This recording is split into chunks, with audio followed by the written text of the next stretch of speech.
2021 regular meeting of the Hawthorne City Council is called to order with all members present. We're going to have a new city treasurer, Gregory Fallon, to do the invocation today. We will be led in the Pledge of Allegiance by Mr. Gregory Fallon as well. Okay, we're going to do both things, okay? We got to punish him already, huh? Yes. Give that guy a break. Oh, no, okay, then we're going to have City Clerk Jimenez do the invocation. No, okay. City Treasurer, go ahead. I'm just kidding. Go ahead. Mr. City Treasurer, you're going to be doing the invocation and the Pledge of Allegiance. Invocation is the prayer. All right. You should not put him on the... He's on mute. Can you unmute yourself? You have to unmute yourself. You'll have to unmute yourself for the meeting. Okay. There you go. Sorry. So I'm I'm going to ask invocation and the Pledge of Allegiance, both of them, please. Yeah. Where is the, you mean a prayer of my own or? Yeah, just general prayer, non-denominational. All right, great. Can I stand up? Okay. All right. We just want to, pray that everyone stays safe during these times and this COVID passes and Hawthorne continues to do well. All right. I don't have a flag in my office, but I know there's one in this room over here. So if everyone would please stand. I pledge allegiance to the flag of the United States of America and to the republic for which it stands, one nation, under God, indivisible, with liberty and justice for all. Thank you, Mr. Treasurer. Councilmember Montero has a presentation on the agenda today. All right, thank you, Mr. Mayor. Good evening, everyone. I thought I saw Teresa Blanco from the Northgate Market. Oh, hi, Teresa. We are so happy that you can join us tonight. And we know, Northgate Market has been a great partner for the city of Hawthorne because, I've been doing health fairs and 5K for almost 20 years. And you guys always help us, donating water, bananas, some other products. And every year you've been consistently donating stuff to our community. And I know during Christmas time, Northgate Market and Councilwoman English Reyes, got together to distribute about 1,200 toys to our needy families, to our children. And also after that, I called and you guys gave me some rice and beans to give to the food baskets on December 22nd for about 200 families. So Northgate Market has been a great asset to our community. So we're going to give you guys a certificate of appreciation, and it reads, a certificate of appreciation proudly present to Northgate Market in appreciation of the Northgate Market for the commitment and consistent effort to provide support to the residents of Hawthorne through many community giving endeavors. The City of Hawthorne Council does formally recognize and commends your dedication to our children and families in need throughout the Hawthorne community. We are extremely proud of your effort and much appreciated. Present on this day, the 9th of February 2021.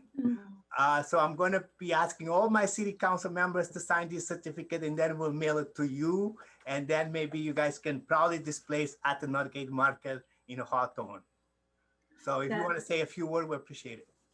Yes, thank you, Council Member, for acknowledging Northgate Markets and our commitment to the community. And you're right, we definitely stand behind health and wellness, education, and unfortunately, during this pandemic, we're definitely here to help with food distributions and wherever else we can help. Thank you for acknowledging us. Okay, so if Ms. English, Angie, Councilwoman English. Thank you. Hi, Teresa. Great to have you, and thank you again to Gonzalez Market, the Gonzalez family, everybody for their continued efforts to not only continue to be a partner in our community, but know how difficult it is during these times for the families, even in the city of Los Angeles, working in the city of Los Angeles with Northgate Market, Leticia and all your family members.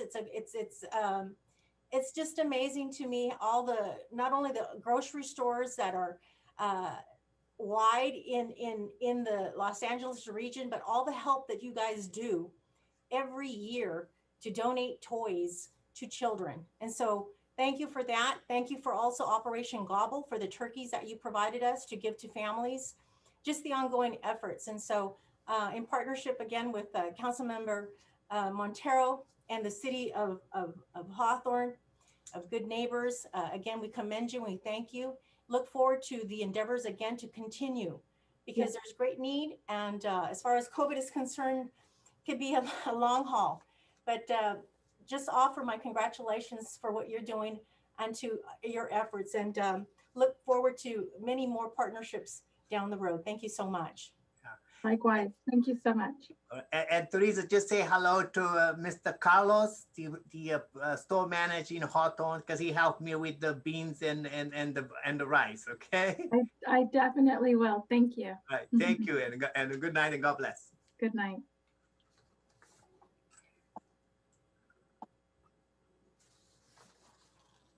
Okay, Mr. Mayor. You're muted, Mr. Mayor.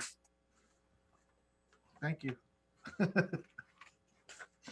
Now you put me on the spot this time. All right. Next, we have Councilmember Valentine with the presentation. Thank you, Mayor. Yes. Are John Rhodes, Beth Lopez, and Stephen Blandino here? Oh, I'm here. I'm here. Thank you. Good evening, John. Are Beth Lopez and Stephen Blandino here? Yes, Mayor Pro Temp, I am. Can you hear me? Stephen okay? is present. Thank you. And Beth Lopez, are you here? Beth Lopez is not here. All right. Well, we are so pleased to announce the names of the winners of the Holiday Home Decorating Contest. Thank you to the three of you, first, second, and third place winners, and I'll announce the places in a minute. And to thank the many more who spent time to make their homes look beautiful and give us all much needed holiday cheer. I don't think you realize how important it is, especially in these times of the pandemic, to lift the spirit of the people of Hawthorne by the beautiful decorations that you did of your homes. And so I just want to say, I'm going to read the certificate, and then I'm going to, and that will tell you who won in which place. All of the certificates say the same thing, except for the places. So third place, Stephen Blandino, and this is how it reads. In welcoming the spirit of the holidays and the extraordinary contributions that you have provided on behalf of your community, your labors have brought people together. I am pleased to commend you on your efforts to make our city of Hawthorne a more festive place to live. We are extremely proud to have you as a part of our community. Your efforts are much appreciated. And this is presented this 9th day of February 2021. And the third place winner is Stephen Blandino. The second place winner is Beth Lopez. And the first place winner is John Rhodes.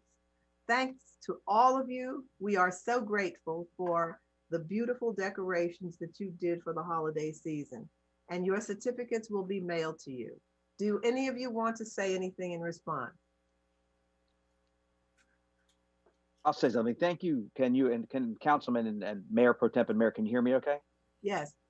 Great. I've been a resident of Hawthorne, I would say probably over 20 years. Lived in the Holly Glen area. The neighborhood's been great.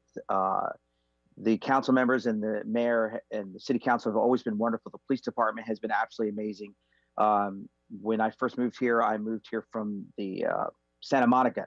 And when I moved into this area, into this house, I felt very welcomed by the neighborhood and by the community. And it's an honor every year to be able to do this, and it's an honor that I've been awarded this, and it's also a very big honor to be able to participate in such an amazing city. So thank you so very much for this honor. I appreciate it. Thank you. Does anyone else want to say anything? Well, again, thank you all of you for participating, and we're very proud of you, and your certificates will be mailed. Good night. Good night. Thank you very much. Thank you. Congratulations. Congratulations. God bless you. Thank you. Thank you. Mr. Eric Chavez, do we have Ms. Frances Abamonte online? Mr. Eric Chavez? I don't believe so. Mr. City Manager, do we have Ms. Frances Abamonte online, sir? Yeah, I think the invitation went out. I'm not sure if she's on. Okay, who can confirm this, please? Just an FYI, Julie DeCosto is on, and she helped put on the event Okay. for Miss Frances. Does she have Ms. Frances Abamonte with her? Hi, Alex, I do not have Francis with me. I Can we- did talk to Pat just before I got on the meeting, and he did not, I guess he didn't know about this tonight. Can we call her? Can somebody call her? Like, let's, That's I'm willing great to, idea. willing to spend the 20 seconds or whatever it takes to dial her. Can you give the city clerk her number, please? Yes, give me 1 second. Julie, you could just text it to me. Yeah, text it to him and if you could dial her Okay, live. I'll text it to you right now, Paul. For me, this is a very important thing, so.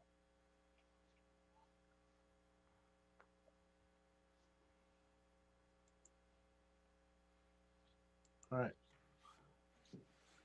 So, Mr. City Manager, Yes, sir. okay, we want to just congratulate you. You know, you've been here just a short while, but you've done so many great things. So I really appreciate your enthusiasm and everything you've been doing for the city and working with everybody and building a great rapport with city staff, residents, our police department, and everyone. Thank you, Mayor. Can you give us, you know, while we make the call, can you tell us how you feel about how your last 6 months have gone? Yeah, so yeah, I think that definitely interesting time to transition to a new organization in the middle of a pandemic. But we've got great staff that has really helped me to get up to speed on what the issues are throughout the city. And obviously working with our elected officials to understand what the priorities of the organization should be. And then we've also got 2 new council members that just came on in December. And so, you know, working with them as well to make sure that, you know, the direction as a council of a whole, I understand where the council wants to drive the city. Okay. And so I think that, you know, we've got an update tonight on the budget, which has been a really important issue for us during this pandemic. We have that tonight. And we're hoping to bring a priorities item to the council on February 23rd to talk about what the next fiscal year priorities should be. And so I think we're well on our way to, you know, charting a better 2021. Excellent. Awesome. Thank you so much. I really appreciate your feedback and, you know, let's just move forward, right? All right, we'll do. Okay, Mr. City Clerk, I think he's in the process of making that call. I think we might have her. Looks like he's talking to somebody. How does it look, Mr. City Clerk? Yeah, give me 10 seconds. She's gonna go on right now. All right, awesome. We made this happen. That's cool. Thank you, Mr. City Manager. You're welcome.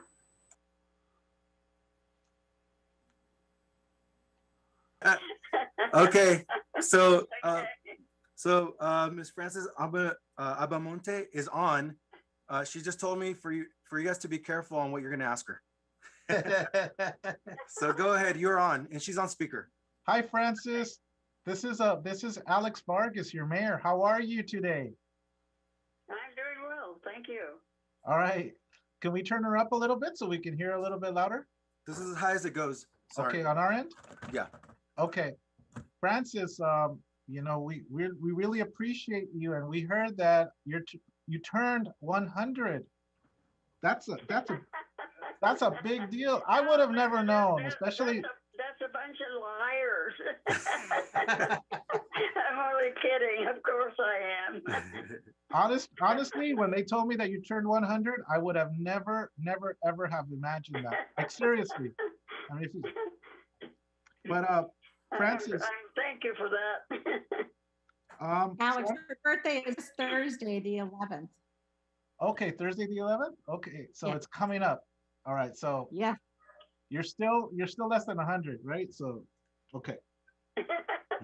So Francis, I wanted to read a proclamation on behalf of the city, and I also want to give you an opportunity to tell us a little bit about yourself and your experiences living here in Hawthorne, what it means to be have reached this point. So I'm going to go ahead and read this proclamation. Okay, Francis? So I suppose so. so this proclamation is honoring Frances Abamonte. Frances was born in Iselta, Texas, and she moved from New York to California with her husband in 1953, buying their home in Holly Glen. Probably it sounds like on the Glasgow Strip area. Whereas Frances became involved in the PTA and she served on the board in their local school district. I'm sorry. Hold on. Okay. She was awarded with the honorary life What membership. happened? Okay, we're reading it. So, Continue. she was awarded the honorary life membership for her support of the student loan and scholarship projects by California Congress of Parent Teachers Incorporated, the PTA. And she became a Girl Scout leader for the next 9 years, during which she was a senior Scouts leader, forming the Wing Scouts, and was the first troop recognized as Rose Aviation, sponsored by the Hawthorne Airport. Whereas Frances obtained an AA degree from El Camino while working at USC, where she attended 2 summer sessions at the Universidad Autónoma del Estado de México, while working on their international programs. So she went and studied abroad in Mexico. Also, she maintained the ability to contribute to her community of Hawthorne and was a member of the Holly Glen Homeowners Associations in its beginning days. And she continued to help with distributing flyers in her local area. Frances was also an active participant of city council meetings, as well as contributing to the disaster preparedness program in Hawthorne.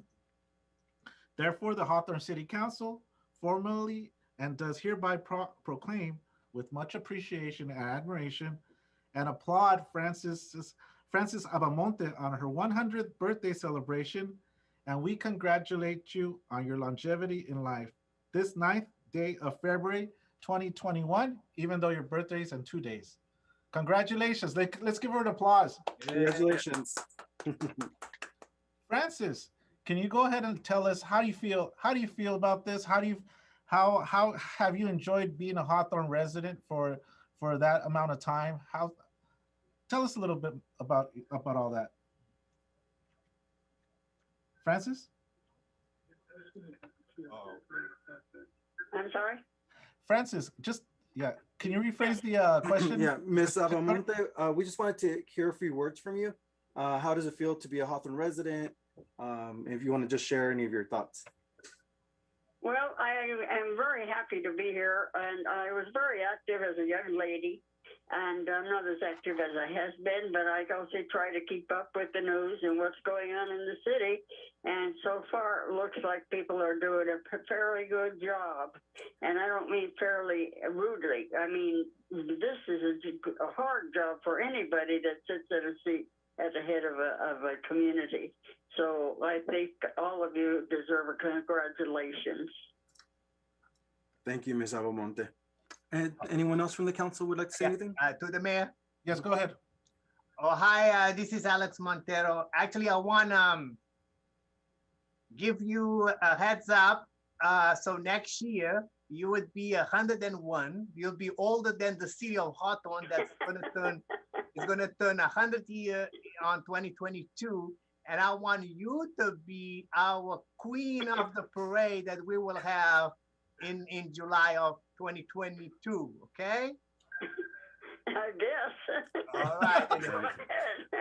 and happy birthday. Yes, happy birthday, because it was funny because you almost if my father was alive, he was going to turn 100 on February 22nd. So so we would definitely will celebrate your 101 next year, okay? Oh, thank you. All right. You know, it's the way I look at it. If I wake up in the morning, it's going to be a good day. All right. I like that. Amen. Amen. Amen. To the chair, Yes, go ahead. Mrs. Francis, this is Councilmember English. I just want to recognize your 100 years of really joy and blessings. You've been totally blessed, and I envy you totally. Congratulations. Have a good evening and a good birthday. Well, thank you very, very much. I'm just, I've enjoyed my life. I am very lucky to have been able to do everything that I've done and to meet the wonderful people along the way, including the people in the city of Hawthorne. Through the chair. Yes, ma'am, go ahead. Thank you, Ms. Abamonte, for your service to the city of Hawthorne. From listening to what the mayor said about your life story, you spent your life being of service to the community, and I want to thank you for that. I'm very appreciative of citizens who heed the call to serve their communities. And I wonder if there's one thing you would like to share with us about your experiences, say back in the 70s or 80s. Is there anything that you remember that you think was particularly of note? Any lessons that you take from you? All I remember is that the people that I worked with were always pleasant, no matter what the subject was. If it was something we had to discuss very deeply about and maybe not get angry, but be very serious about, everybody cooperated. And I'm pleased that I was able to serve and to have the opportunity to do the things that we did during the time that I served the city. I think we are in a good city still, and I'm happy to be here. Thank you so much for your service. Thank you so much. You're welcome. I enjoyed every minute of it. Anyone else? Right. Okay, let's give her a big round of applause. Happy birthday. Happy birthday. Thank Thank you so much. Thank you so much. You have a great night. Happy Thank you. birthday. Thank Right. you. Have a good All of you. I hope your days are just wonderful. Thank you. You as well. You have a great night. Thank you. Bye-bye. Bye-bye. Bye-bye. We have her certificate. If we can let Mrs. Julie DeCoste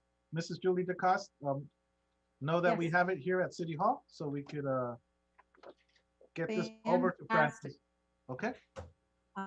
Yes, and a huge thank you. That was really wonderful. We And have more celebrations for Frances on her birthday, okay. thanks to you guys. So thank you for all that you've done. Yes, really appreciate it. So we have this Okay. here, okay? And I didn't get an invite Okay. to the party, but you know, I might just crash. All right. Okay. Thank you. You're invited, 3:30 Thursday. Oh, okay. All right. Alhim is only a drive-through. You Has to- need to come, 3:30 on Thursday. It's going to be great. It's going to be wonderful. Very important. Okay. Thank you so much. I can't say what's happening. Thank you. Oh, okay.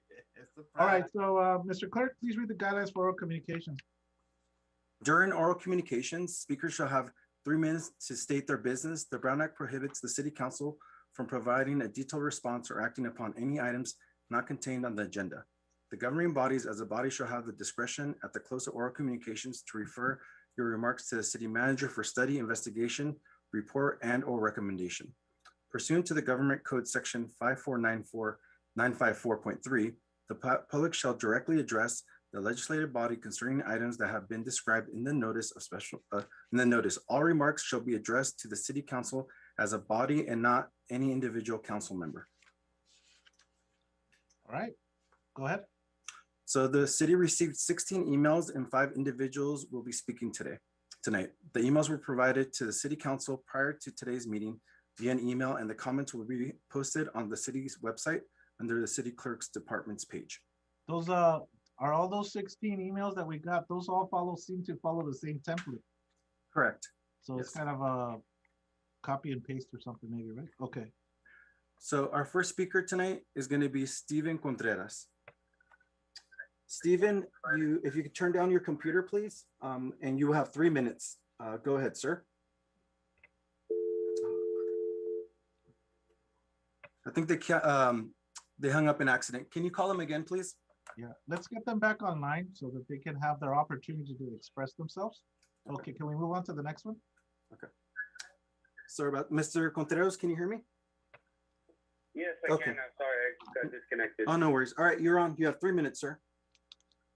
Hi, thank you, City Council. I appreciate your time. My name is Steven Contreras. I am a cannabis patient. A little bit about me. I'm a cancer survivor. At 16 years old, I battled Ewing sarcoma, which eventually took my left leg. So I'm a below the knee amputee. I'm physically disabled. And I use cannabis every day in my life to pretty much make life normal. I know that your city council is going to be addressing the cannabis issue, and I just want to state that cannabis has helped save me from pharmaceutical drugs, from dealing with addiction. So I would really hope that you find it in your heart to look at cannabis as a plant and as a medicine, and it's something that allows people to live an everyday life, not something that is a drug and becomes dependent upon.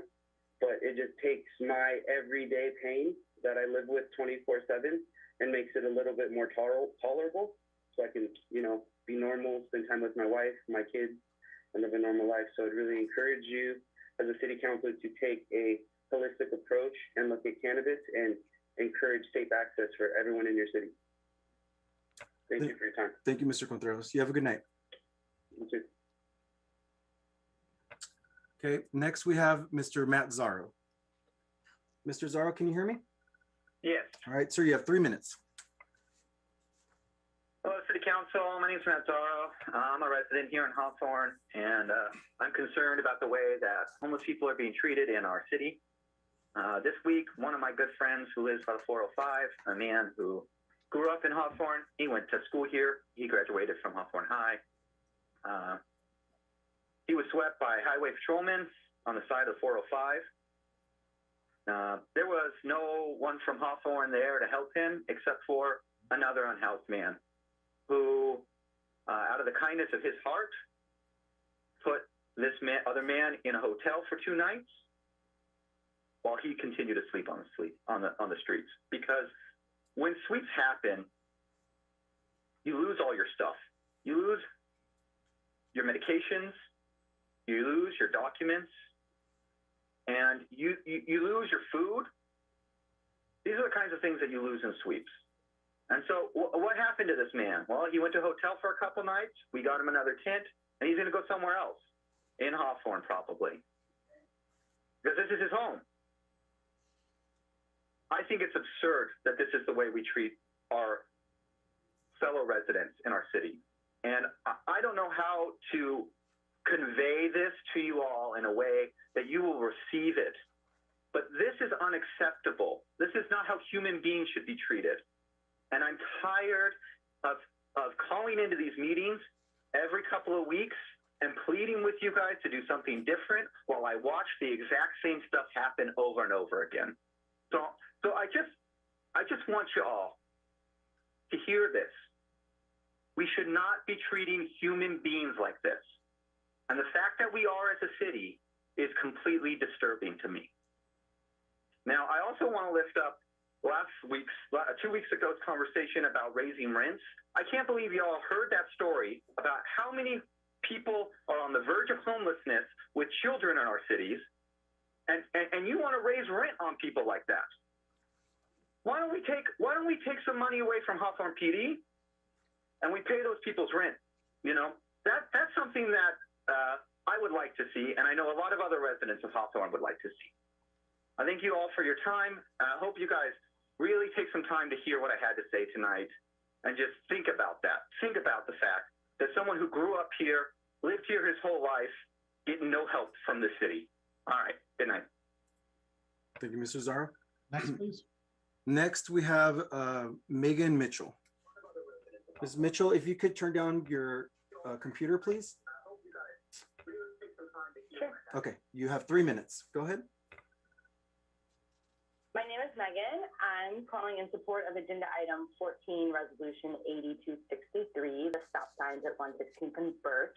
I brought this issue to y'all along with 68 signatures from my neighbors last time at the city council meeting. And I just want to let you know that we are so appreciative that you not only heard and considered our concerns, but decided to take action in a timely manner. This notorious intersection has been a conversation topic since I moved to North Hawthorne. There is definite excitement in our community about potentially seeing it resolved, and the stop signs are going to make everyone's lives better in our area and have a positive impact on our literally daily life. And so we just want to thank you for putting this on the agenda. And I want to express my deepest gratitude for your time and your assistance. And I encourage you to vote yes and support the resolution. Thank you.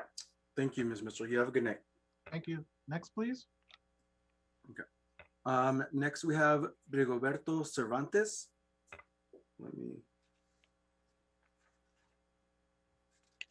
Give me 5 seconds.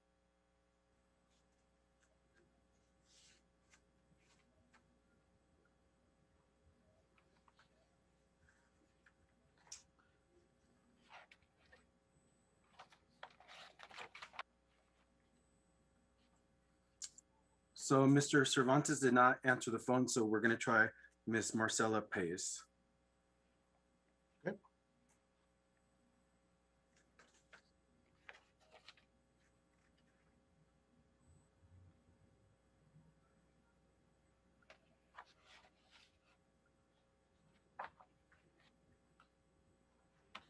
Are we going to make an effort to call Mr. Cervantes?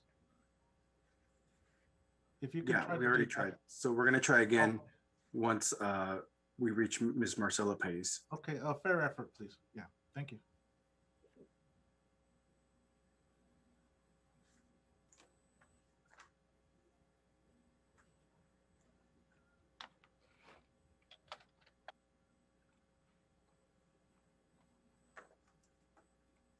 So we also received a voicemail from Miss Marcela Pace, and she was our last speaker for the night.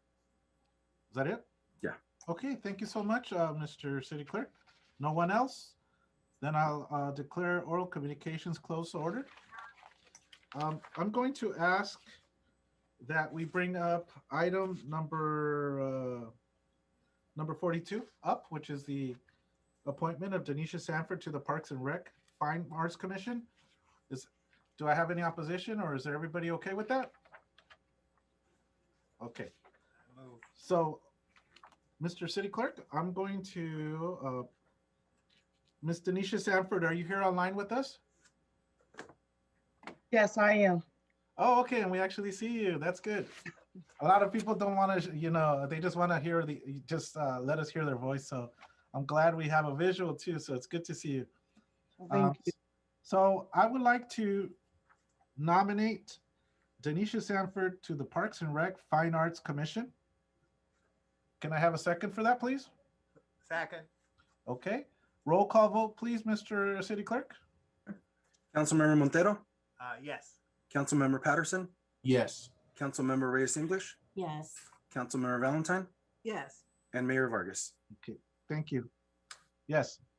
The vote reflects mayor and city council voting yes. Okay, and Mayor Pro Tem Valentine. All right. So, Ms. Denisha Sanford, congratulations. You've been appointed to the Parks and Recreation Fine Arts Commission.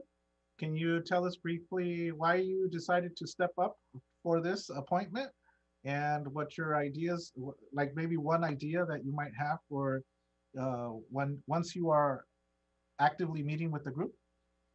Ms. Sanford? Okay, thank you. First, I want to say thank you for the opportunity and the consideration. I definitely appreciate it. I decided to step up because I've been a resident of Hawthorne for a while now. And as a former resident and being born and raised in Inglewood. I was very active in Inglewood, so I was like, why not start with Hawthorne? And as far as Parks and Recs, I am a teacher at Lusinger High School, and I've been a coach for youth and school sports. So Parks and Recs, I've worked closely with Parks and Recs throughout my life. And what I plan on doing once appointed and getting going is to start the esports program. With this pandemic, a lot of students are, online and not as active in the parks as much. So I would like to make accommodations for that and keep Parks and Recs relevant and a part of our community even in this pandemic. That's awesome. Awesome. Do we have any questions from any of our council member colleagues? Well, through the chair. Yes, ma'am.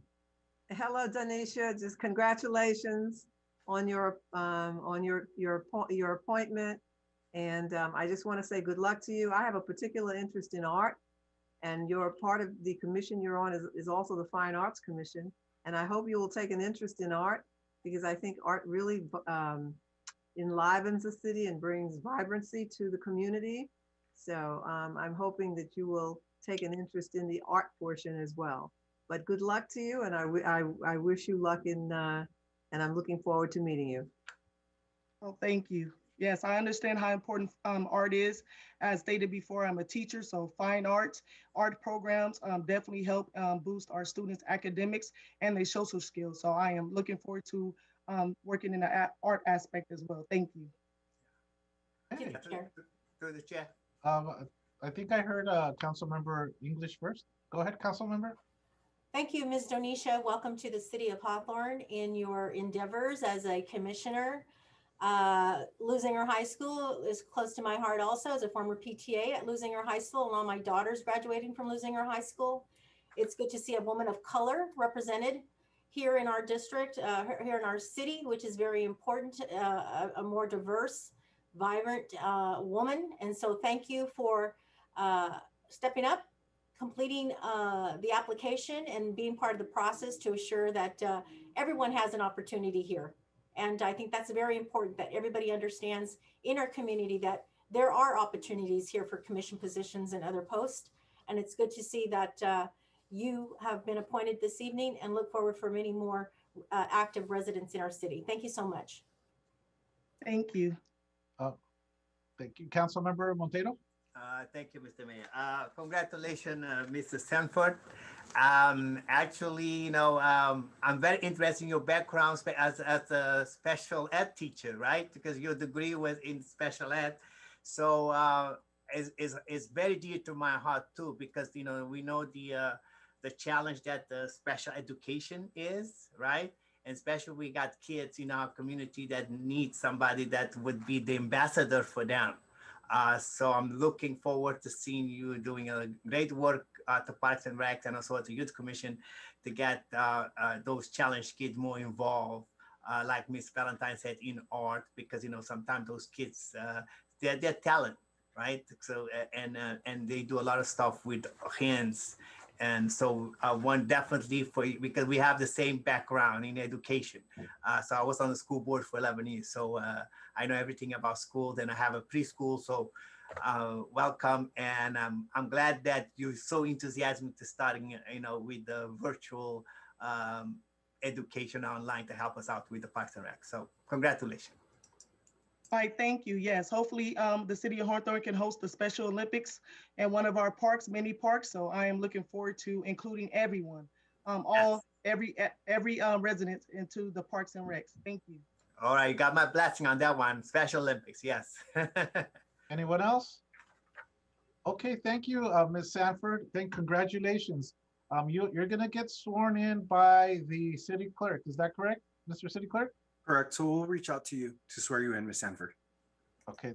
Okay. Thank you so much, everyone. Take care and be safe. And thank you again. I appreciate it. I will not let you down. All right. Thank you. Good night. Thank you for stepping up. All right. We're going to go back to regular business. Mr. Clerk, can we have your consent calendar? Yes, you may. Mr. Mayor, I have 8 items on my consent calendar for your approval. Item 8, approval of the city council minutes for the regular meeting of January 12th, 2021. The special meeting of January 19th, 2021, and the regular meeting of January 26th, 2021. Item 9, approval of waiver of full readings of resolutions and ordinances on tonight's agenda. Item 10, the city treasurer's request approval of the warrants. Item 13, resolution number 8262, a resolution of the city of Hawthorne, California, designating council member representatives to various organizations. Item 14, resolution number 8263, a resolution of the city council of the city of Hawthorne, California, establishing a four-way stop at the intersection of 116th Street and Birch. Item 15, resolution number 8264, a resolution of the city council of the city of Hawthorne, California, authorizing certain designated city of Hawthorne officers to make banking transactions on behalf of the city, including ordering the deposit or withdrawal of monies from the Bank of the West account. Item 16, resolution number 8265, a resolution of the city council of the city of Hawthorne, California, authorizing certain designated city of Hawthorne officers to order the deposit or withdrawal of monies from the Multi-Bank Securities, Inc. Item 17, resolution number 8266, a resolution of the city council of the city of Hawthorne, California, ratifying the extension of amended administrative order regarding effects of COVID-19 and the city's efforts to address the consequences of restaurant closures and the limitations on reopening and expanding opportunities for outdoor dining in required parking areas, issued by the city manager on February 1st, 2021 for adoption. Move to approve.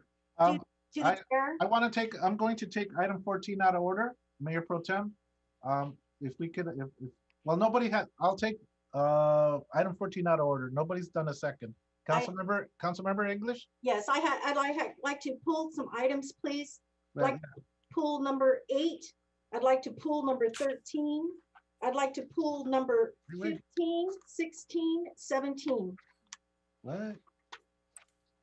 For discussion. Okay. Oliver. Can I go ahead? You want to talk? Wait, hold on just a moment. I mean, then, so the only item, I make a motion on 8, well, on everything then. Yeah, it's only 9 and 10 that it was not pulled. You can all, yeah, you're always. 9, 10, 14, you could vote on. Say that again? 9, 10, and 14, you could vote on. The mayor pulled 14. But the mayor pulled the number 14. Oh, okay. So maybe we should go on discussion, since it's a lot of items, so then we'll vote in all of them. Okay, I'll go ahead with the mayor since he said he pulled 14. Yeah. Okay, so I'll just 8 and 9 are just a matter of consequence because of the other ones, so we'll leave that there.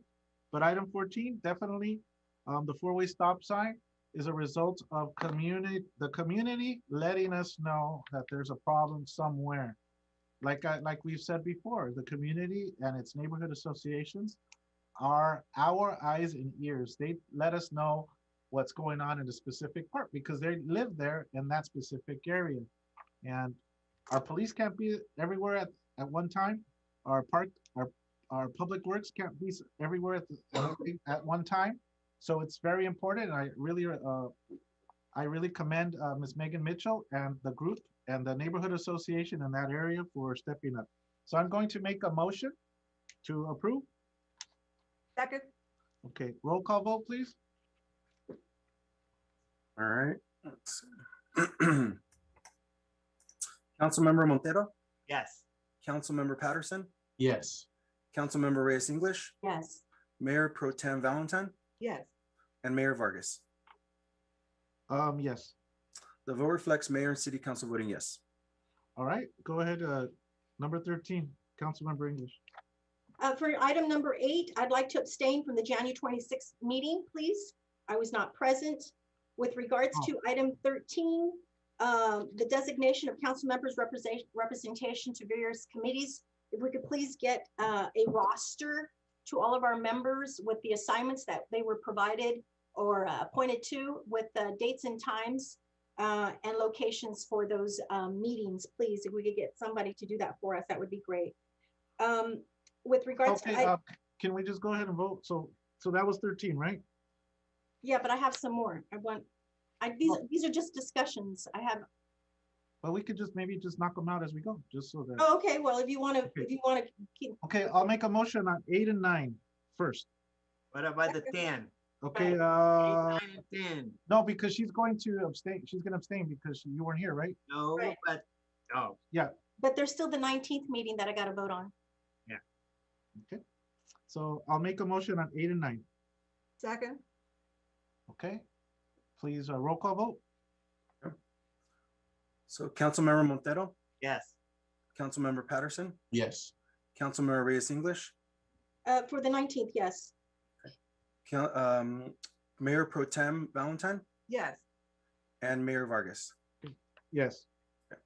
The vote reflects Mayor and City Council voting yes, except for the 19th meeting, Councilmember Reyes English abstaining. I make a motion on item 10 and item 13 and Excuse me.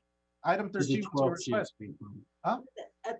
Just a correction to the city clerk. I am abstaining for the meeting of the 26th. Gotcha. I Yeah, am voting yes on the 19th, voting abstaining on the 26th. Perfect. And what about the 12th as well? Where's the meeting on the agenda here for the 12th?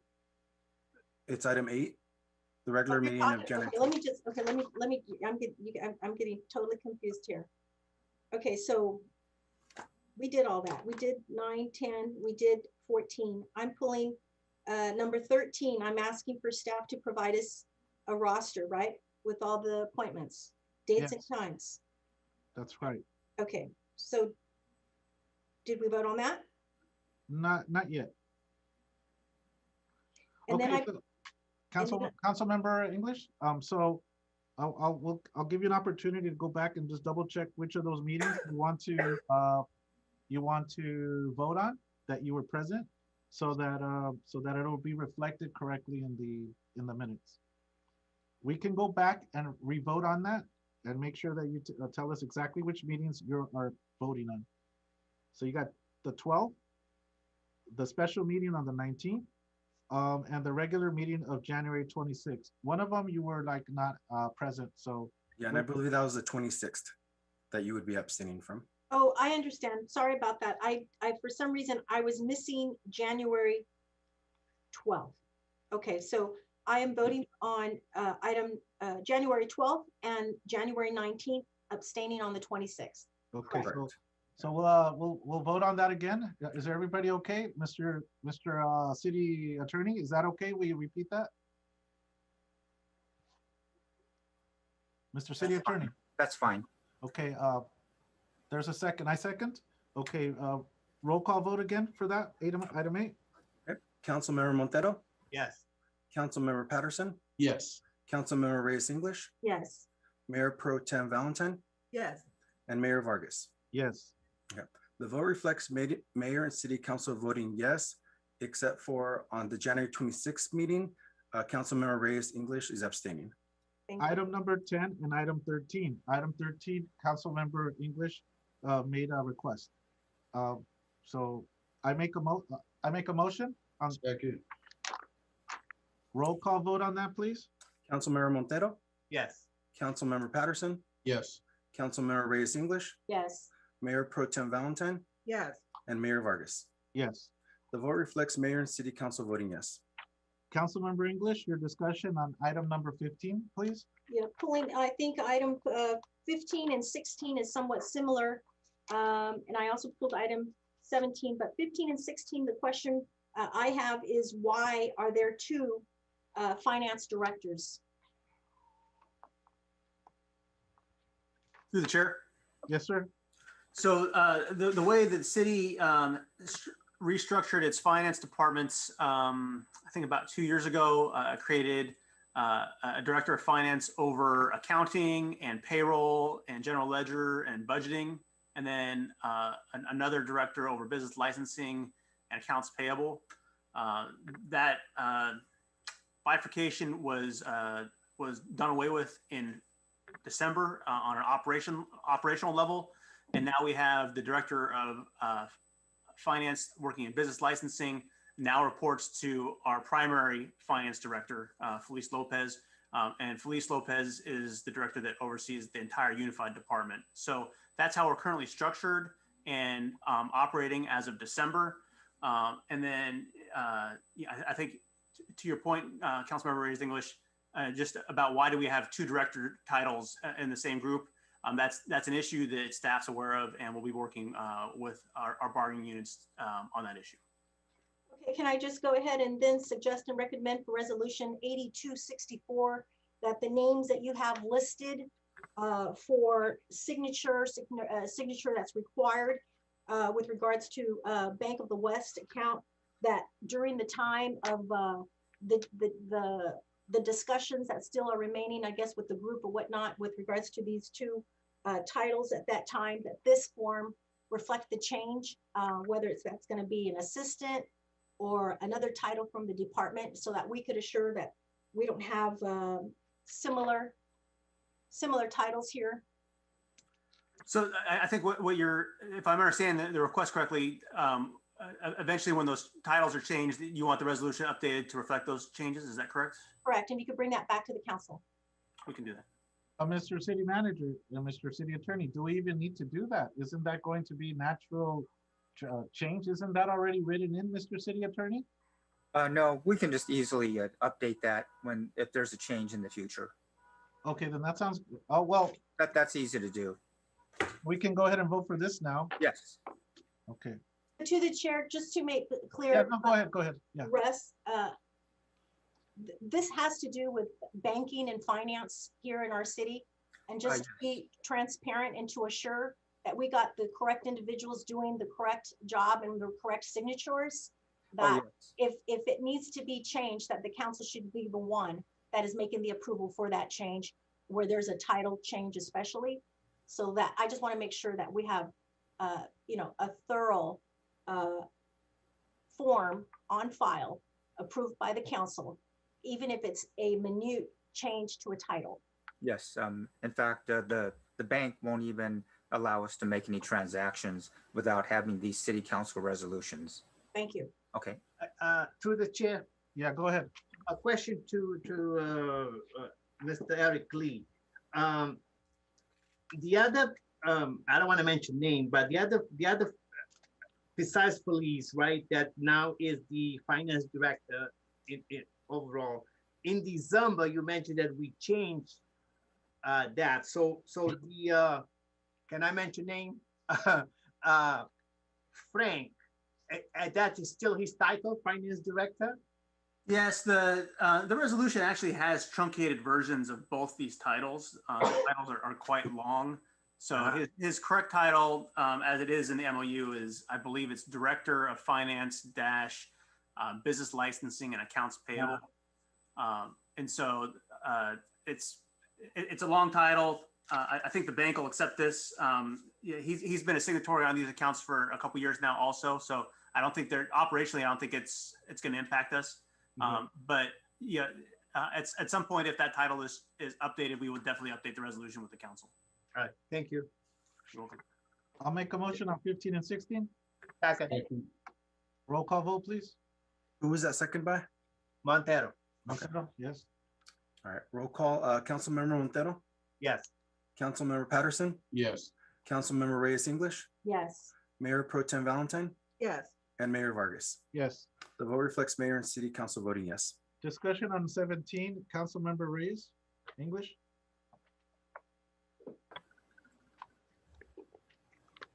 Yes, I wanted to inquire with the city manager with regards to LA County reopening outdoor dining for businesses. Just want to assure, give me a moment here, sorry, let's see. That the reissuance of those permits are happening, and that we're getting our businesses open, especially restaurants, to be able to dine in outside dining mobility. So city manager, do you have anything to report on that with regards to expediting those licenses? Yes, so this order was on the heels of LA County changing the directive and allowing our restaurants to resume outdoor dining. And so what we did is that the previous administrative order that was ratified by the council expired on December 31st. And knowing that we're still waist deep in this pandemic, assumed that the council would want to continue in the same direction, allowing our businesses to conduct outdoor dining with the continued waiver of fees. through June 30th with expedited processing on the staff side to make sure that the local government is not impeding these businesses from operating. And once June 30th comes along, if there's any new, hopefully not, anything new that we need to maybe amend or whatnot, you'll bring that back to the council for a potential extension, correct? Absolutely. So we're keeping our eye on this, and hopefully by the time we get to June, things are better. But I mean, I think as everyone has heard, this is gonna last for a while. How it's impacting our restaurants, we don't know yet, but we're definitely gonna keep our eye on it. Okay. Thank you. Thank you so much. You're welcome. I make the motion. Second. The loudest one was Councilmember Monteiro, so I'll give it to him. Okay, roll call vote, please. Okay. Councilmember Montero, Yes. Councilmember Patterson, Yes. Councilmember Reyes English, Yes.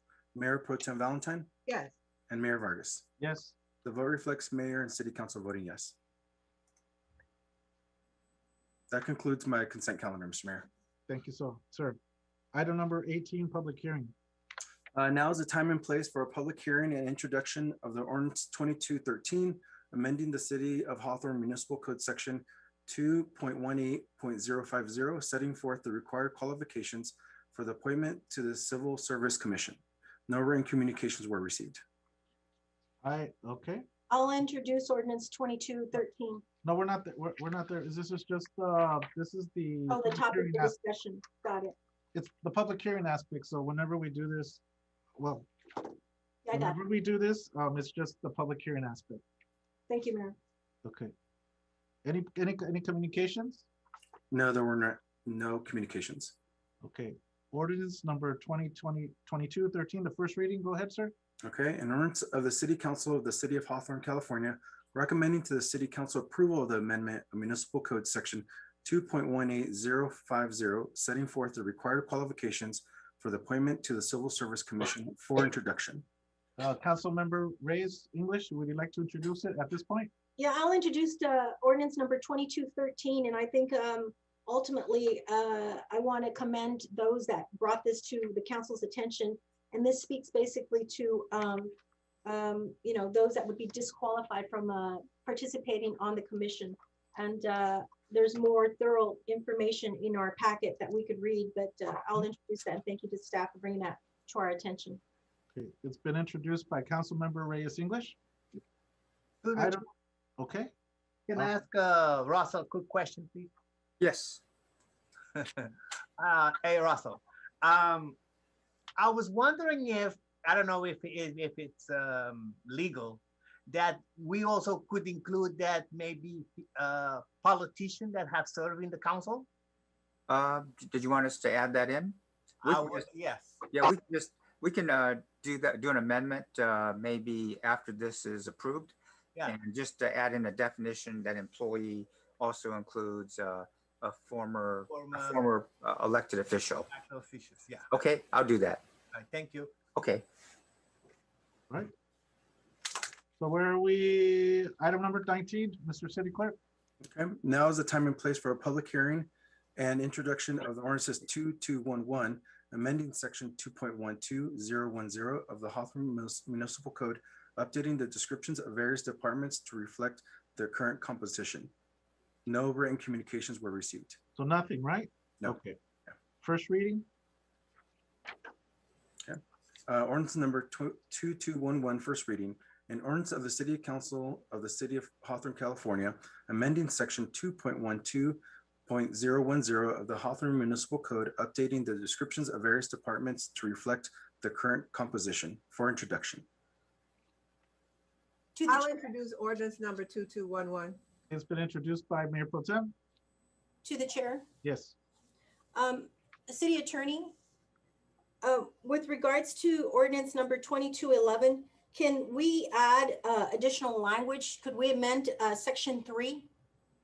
How did you want to amend it? I'd like to include the following, where it indicates that the city attorney is authorized to make any minor corrections to this ordinance as long as the correction does not change the substance of this ordinance. I'd like to add, if a change is required, provisions will be brought will be brought to the city council for final approval. Okay, that's fine. Thank you. Everybody in concurrence? No objections? Okay, let's go forward. Next, we have general matters. Director of Community Services, Vaughn Norris, has an oral report. Item 23. Mr. Vaughn Norris, Yes, I'm here. go ahead. Good evening, Mayor, Mayor Pro Temp, City Council. I have a presentation this evening. My name is Vaughn Norris, Director of Community Service Department. Before I start my presentation, I would like to introduce some important people that have helped the homeless issues in Hawthorne. They assisted with the presentation, and I just like the council to identify with who's out there and who's helping, you know, those homeless that are displaced. So with that being said, we have Brenda Williams, Community Service Department. We have Mary Agnes, St. Margaret Center Director. We have Jesse Ramirez, St. Margaret Center / Community Service Department. And we have our newest addition, Dulce Medea, Community Service Department. And with that being said, I'm gonna share a presentation. I'm gonna talk maybe about 7 slides or so, and then I'm gonna turn over to Mary Agnes, and she's gonna hand it over to Jesse Ramirez to discuss some of the things that are going on in our encampments and things that are going on in the city of Hawthorne. And then I'll circle back and finish the presentation, and we can answer questions after that. So Eric, can I have the presentation please posted? Okay, City of Hawthorne Community Service Department 5-year homeless plan update. Next slide, please. 5-year homeless implementation plan update. Measure H was adopted or approved, by LA County voters in 2016. The Hawthorne City Council approved resolution number 8015 on July 24, 2018 for Measure 8 funds. Measure 8 funds 21 homeless initiatives in LA County. And what that basically means, out of the 88 cities in LA County, that 21 cities have taken advantage of initiating funding for a service coordinator. We have 2 full-time homeless service coordinators funded by Measure H and Hawthorne Rural Fund through June 30th, 2021. Next slide, please. Project Room Key, a collaborative effort to secure hotel, motel rooms for vulnerable people experiencing homelessness, was established by the state, county, and the Los Angeles Homeless Service Authority, LAHSA, in April 2020. Protects high-risk individuals and helps prevent the spread of COVID-19. Protects the capacity of hospitals and healthcare systems during COVID-19 pandemic. The City of Hawthorne had submitted 72 referrals to the program and successfully housed 32 individuals having received shelter under Project Room Key. Next slide, please. Here are the final numbers year to date. From March 2020 to December 2020, Jesse Ramirez made contact with 163 people regarding Project Room Key. He created 72 referrals and was able to house 32 individuals in temporary housing. Next slide. Hawthorne response to homelessness. We created a 5-year plan in 2018 to address homeless in Hawthorne, funded by Measure H.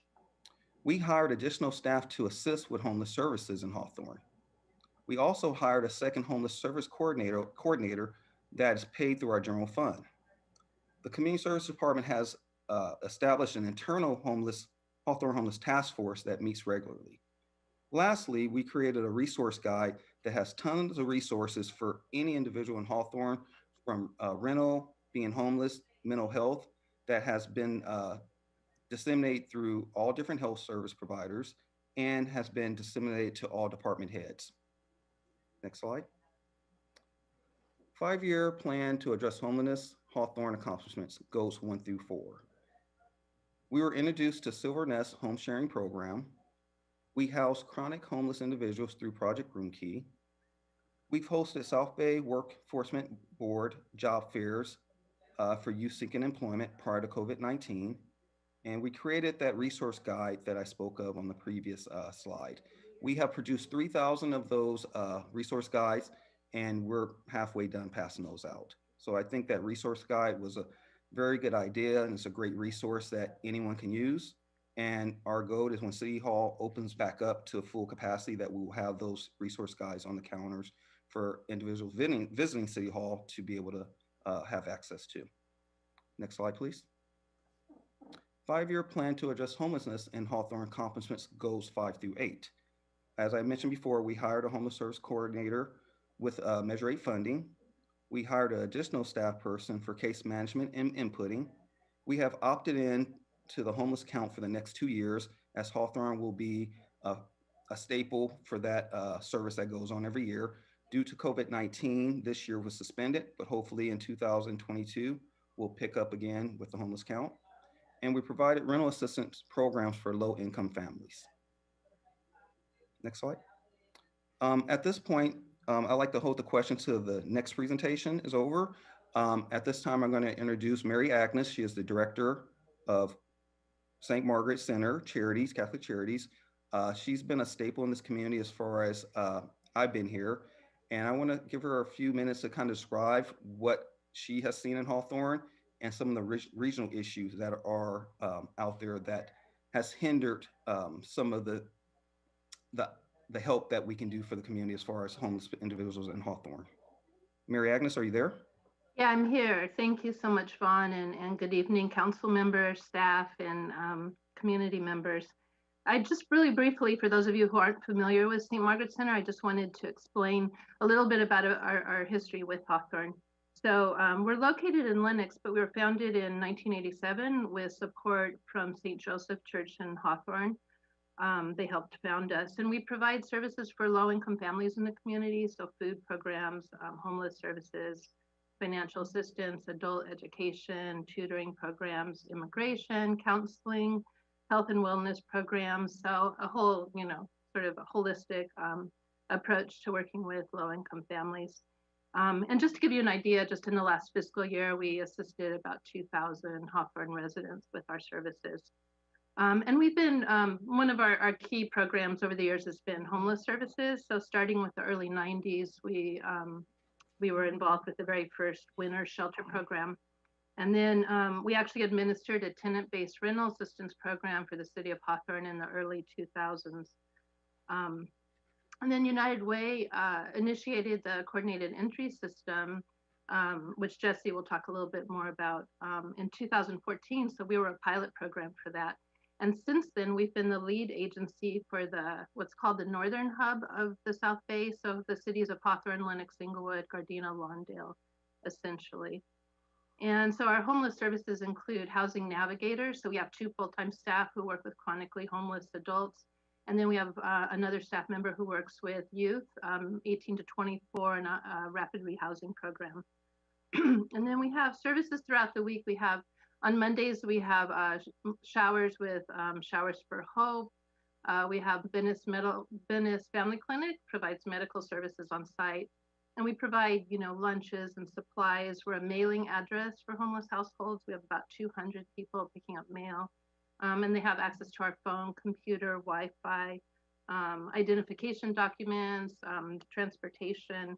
And we did have legal aid on site, specifically working for homeless households until the pandemic hit. So we're hoping to have them back again afterwards. And then our case managers work really closely with, community churches, agencies, city departments, and especially with law enforcement. We worked very closely with Sergeant Grajeda until he retired, I think in June 2019. And now Jesse and staff are working with Sergeant Saldana and Lieutenant Romero and the other Hawthorne Police Department staff in addressing the needs of people experiencing homelessness. And I just want to say, I really want to applaud the city, for taking advantage of the Measure H funding and for hiring staff focused on the city. I know our staff is spread thin. We work in about 6 cities and parts of South LA and other agencies as well. So it's really, really a great opportunity to have staff, focused on one city. And, Jesse Ramirez was hired the week of the lockdown, and he's just done tremendous work, I think, with homeless residents of Hawthorne, and now Dulce Medina has joined him as well. So I just think it's really a great opportunity to really focus on Hawthorne and the needs of this population. So thank you so much. Thank you. So at this time, we're going to have Jesse Ramirez, our homeless service coordinator, funded by Measure H, give an update on what he's doing in Hawthorne and some of those strategic contacts he's made with residents and people experiencing homelessness. And one thing that he has done too, he's made contact with people with the possibility of becoming homelessness. You know, that's one of the things that's very important. It's just not to help those that are homeless, but it's also the prevention of homelessness. So at this time, if I can have the presentation back on the board, and I turn over the presentation to Jesse Ramirez. Alrighty, thank you. Good evening, council, community members, esteemed colleagues. It's a pleasure to be here tonight. My name is Jesse Ramirez. I'm the Homeless Services Coordinator for St. Margaret Center in collaboration with the City of Hawthorne. And also I wanted to introduce Dulce Medina. You know, we've been talking about her. So I want Dulce to show face here and introduce herself to everybody. Hi everyone, I'm Dulce Medina. I'm the new Client Resource Coordinator working alongside Jesse Ramirez. I'm delighted to be here, quite excited. Been already doing rounds with at the encampments alongside with Jesse, and I'm happy to be here. Nice to meet all of you. Thank you. Gracias. All right, next slide, please. So tonight I wanted to go over very briefly the intersectional risks of homelessness and that creates bouts of homelessness. Also briefly go over the 2020 homeless count, which will only show the South Bay and Hawthorne numbers. Then getting into the metrics, our deliverables of the program, which is called the Hawthorne Homeless Coordination Program. And then wrapping it up, you know, with all the information given, what can we do as community members, as good neighbors, to help our unsheltered neighbors in Hawthorne. So next slide, please. So these are some of the risks, and these are the risks that are also data-driven. So this is a data-driven list. I'm gonna just point out a couple that have been on the media, on the cusp of a lot of research recently, such as lack of affordable housing, affordability, which is economic earning and cost of living, which really go hand in hand with income inequity, history of early childhood trauma, which is also associated to later homelessness and adulthood, history of institutionalization, lack of social supports, and also past experience of homelessness. Next slide, please. And in fact, I do want to share this with you all. The Los Angeles Homeless Services Authority did conduct a survey in 2020, and they found that people experiencing homelessness who had less than 1 year of experiencing homelessness actually cited that it was due to economic hardship, followed by weakened social networks, which is weakened social support, disabling health conditions, which fall into mental health, substance use, physical disabilities, and so forth, and also system discharges, which fall into hospital coordinations and jails, prisons, and other institutions. Next slide, please. All right, so now here is a snapshot of the 2020 homeless count in the South Bay. So on the right-hand side, what we're seeing is an uptick in the last 5 years, and it is a trend. And it's also very important to get a grasp on these numbers, especially given that the nature and the true nature of homelessness actually is about movement, so moving around. So I show these numbers not only because Hawthorne is part of the South Bay, but for example, I might be working with somebody who is spending 22 days in Hawthorne, and then they might spend 8 days in Gardena, or another person who has self-reported that they spend 10 days in Hawthorne, 10 days in Lawndale, and 10 days in Inglewood. So looking at these numbers, everything really connects. So not only working within interdepartment and with city council, but also working with the whole South Bay region. And on the left-hand side, we see the age breakout. Overwhelmingly, we're seeing people experiencing homelessness who are ages 25 to 54. And then the second, unfortunately, we are seeing an increase in seniors and the aging population who are experiencing more bouts of homelessness. In fact, this year, we are going to focus as a department in creating a special task force to focus solely on the aging population, given the scarcity of resources as well. So next slide, please. And now we come to the Hawthorne homeless count. So as of January 2020, there is more than 200 people experiencing homelessness. Street homelessness rose by more than 100%, and vehicular homelessness rose by close to 80%, and this is compared to 2019 numbers. All right, we can go on to the next slide. So as a result of looking at that data, we enhanced the coordinated entry system. So part of the goals from 1 to 8, number 6 is advancing, developing, and strengthening the coordinated entry system. And what CES, you're gonna hear throughout the years to come and from me a lot. But CES is essentially a database. It's a portal where homeless services providers throughout LA County can access services, can complete service coordination, can submit referrals, can use clinical case management tools, can also track program specific and client progresses. So each person who is experiencing homelessness, we approach them, we do our trust and rapport building activities with them. And then if they are willing to give us some information so we can track that on our end, then they get created a CES profile. So some of the elements within CES is having an access point of contact. So Dulce Medina and myself, we are CES access approved. What that means essentially is that anybody who gets a profile, they have access to all of these services throughout LA County, not just Hawthorne specific.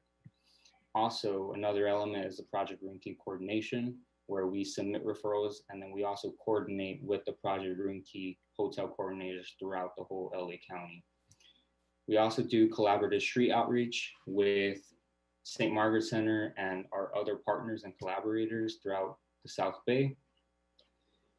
We created a clinical case management team to fill in those gaps because as many providers, especially due to the COVID-19 impacts, a lot of social service providers, they are stretched thin.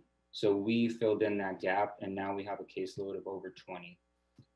So we're doing really intensive case management, and we hope to grow that number, but right now we are seeing more than 20 people in our caseload, which means we're working with them and checking in with them every week. And lastly, we do item distribution, which goes hand in hand with collaborative street outreach, which means people can come to our center, and it's the picture on the left is actually Memorial Park. That's where my office is. That's where we can hand out blankets, COVID, personal protective equipment, non-perishable foods, hygiene kits, blankets, clothes, whatever the client needs. We're going to try to assist that client and try to get that item to them. Next slide, please. So as a result of enhancing and strengthening the CES system, these are the numbers that I present to you all from March to December. So on the left-hand side, what we're looking at is we were able to serve 163 unduplicated, meaning they are unique clients using the CES system. We were able to create 63 new CES profiles. We facilitated 44 clinical case management tools, which is called the VSPDAT. And that just includes, it's a tool to gather more information, not just date of birth, ethnicity, gender, but we go a little bit more deeper. We talk about trauma, we talk about mental health, we talk about substance use, we talk about strengths, the strengths that they can access, in essence, so we can empower them as well to make informed decisions. And like I mentioned, we do have an active caseload of 23 people. As Vaughn had mentioned previously, Project Room Key, we were able to submit 72 referrals, and thankfully we were able to house 32 people. we're continuing with this. It takes a lot of work, but we hope that 32 can definitely go up. And on the right-hand side, I do want to, I think this is a beautiful picture of Chloe Gonzalez from LASA, kneeling down and working with her client that she's been working with, over a year. And she's doing her weekly check-ins, making sure that he has food and water, for the week. So we can go to the next slide. Now, these are the numbers that I present to you all about collaborative outreach. So we are an LAHOP responder, which means any outreach and engagement service requests that any community member can make online, we respond to them. Also other outreach teams. So just through collaborative outreaches, we were able to assist 114 people. We were able to do 28 collaborative outreach operations throughout March to December. And this was actually a bigger number than we expected, just compared to and due to the impact of COVID-19 with safety precautions. So also, we were able to pass out more than 140 hygiene kits, lunches, COVID PPE items, and another non-perishable items as well. And just to kind of hone in on this 107 calls per month, that's how much service requests that we get from community members, from city officials, from providers, so we can also take part and help out in this cause. We can go on to the next slide. And as mentioned, this partnership, so we certainly couldn't have done this alone, the successes of our program so far. As I mentioned, LASA has been out in Hawthorne and throughout the South Bay before Dulce and I. So they also owe all the credit. We owe the credit to them, also to Harbor Interfaith, South Bay City's Council of Governments, who actually conducts the regional homeless task force meeting, South Bay Coalition to End Homelessness, Mental Health of America. They do awesome street outreach as well, and they actually do medical street outreach. So apart from them, we also have worked with St. Margaret Center. Of course, we are always there every week.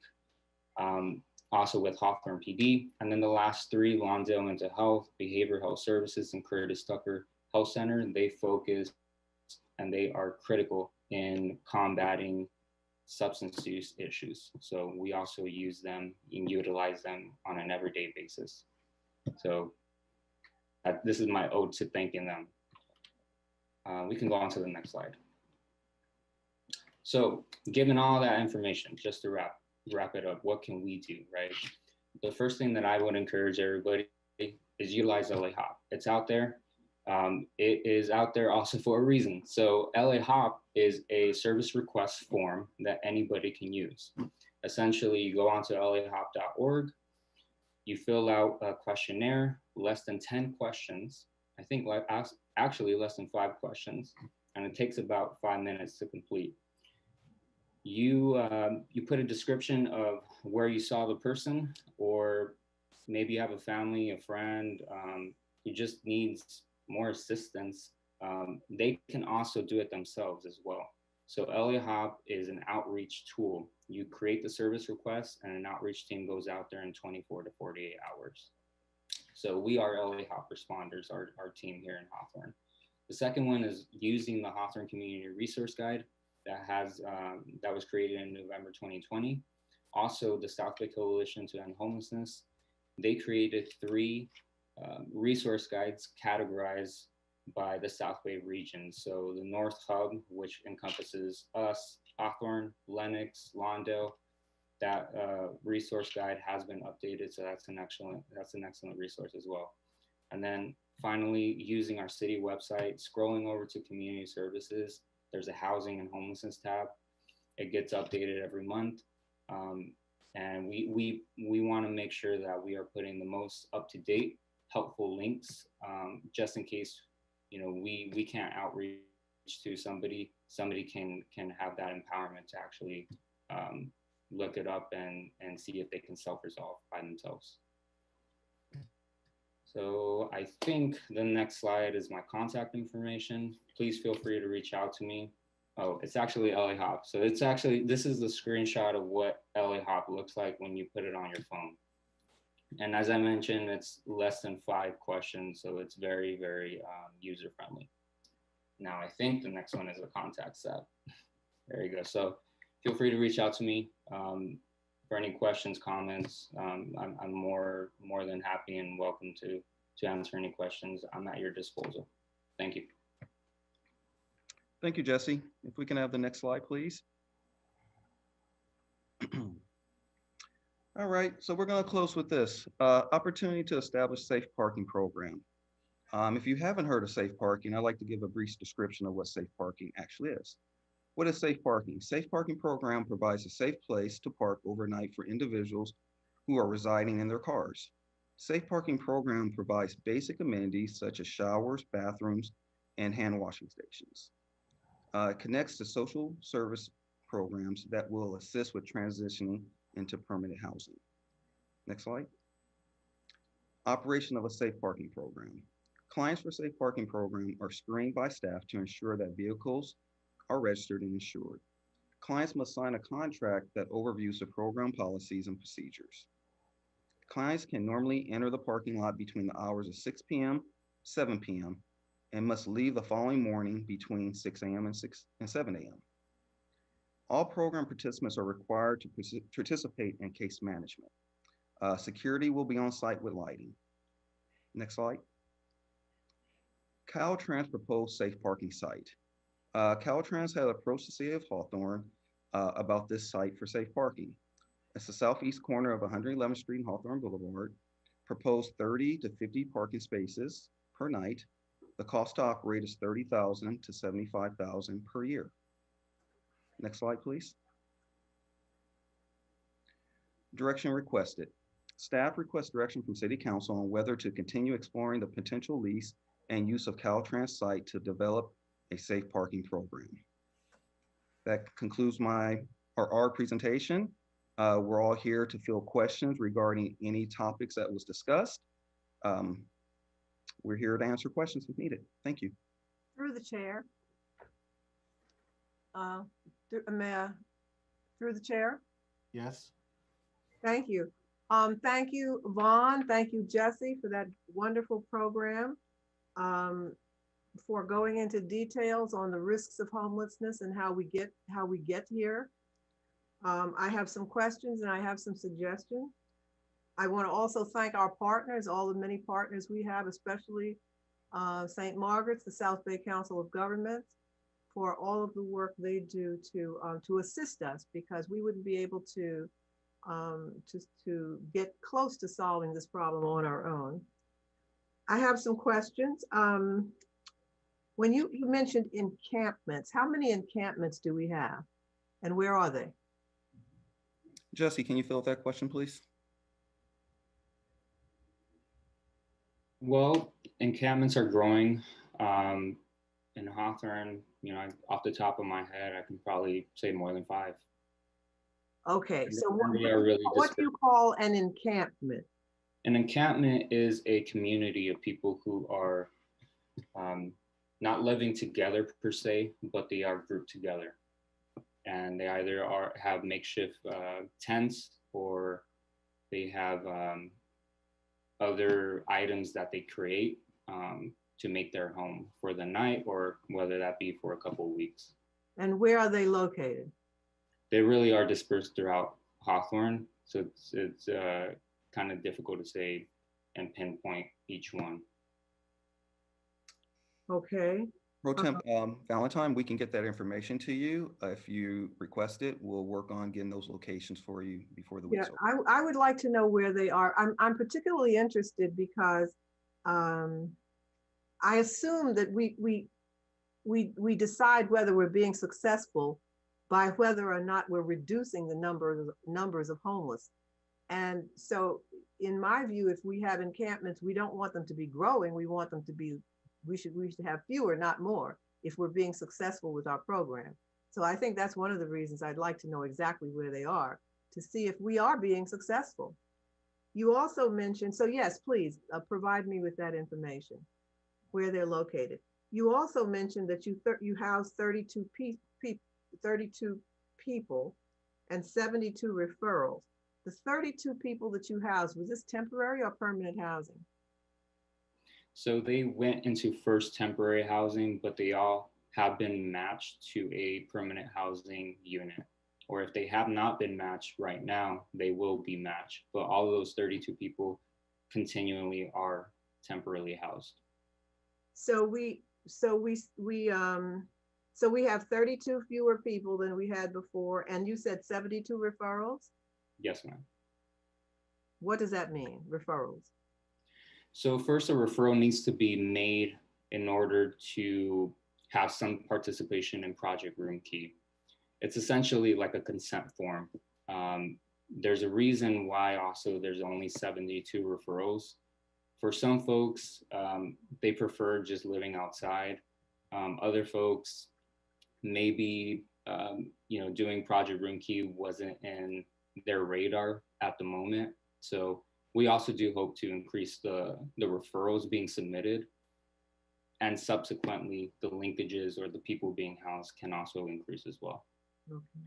So as far as I'm concerned, like I said, I consider our program successful by the number of homeless that we reduce, as far as finding them permanent homes or finding finding them places where they will eventually get to a permanent home. Because what I don't want to see is, I don't want to see encampments increasing. I want to see them decreasing.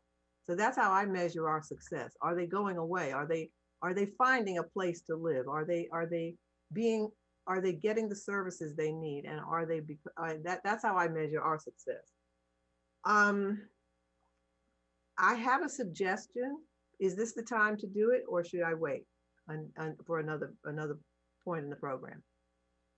I have a recommendation. So you asked for amendments to the plan, and I have an amendment that I'd like to make. So is this the time to do it, or should I wait? Is it, Mr. City Attorney? This is not an agendized item for. This is just a report one way, isn't it? We can ask Mr. Norris. Would you like to hear Ms. Valentine's suggestion? Absolutely. Thank you. Okay, thank you. So here's what I would propose. In light of what I learned about the city of San Diego, which has dramatically reduced its homeless population, the way they did it, and I don't think we certainly cannot follow everything they did, but the way they did it was to first house the homeless in the San Diego Convention Center on a temporary basis, and then provide incentives to landlords to house them permanently. So again, I don't think we have the space where we can house them on a temporary basis like that. But I'm sure we could interdict them where they are, in wherever we find them, in encampments or wherever they are located. But I would like for us, and this, I would like to provide this as a directive, for us to look into contacting the city of San Diego, getting more information on how they implemented their shelter to home program. That's what they called it, shelter to home.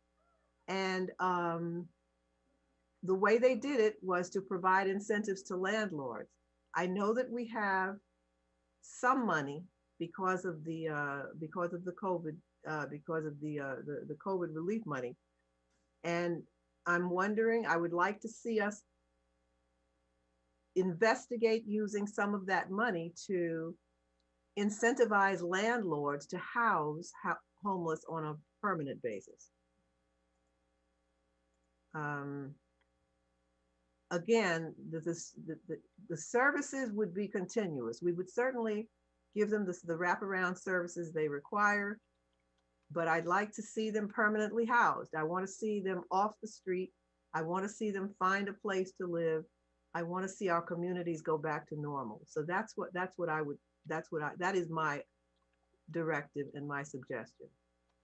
Thank you. Noted. All right.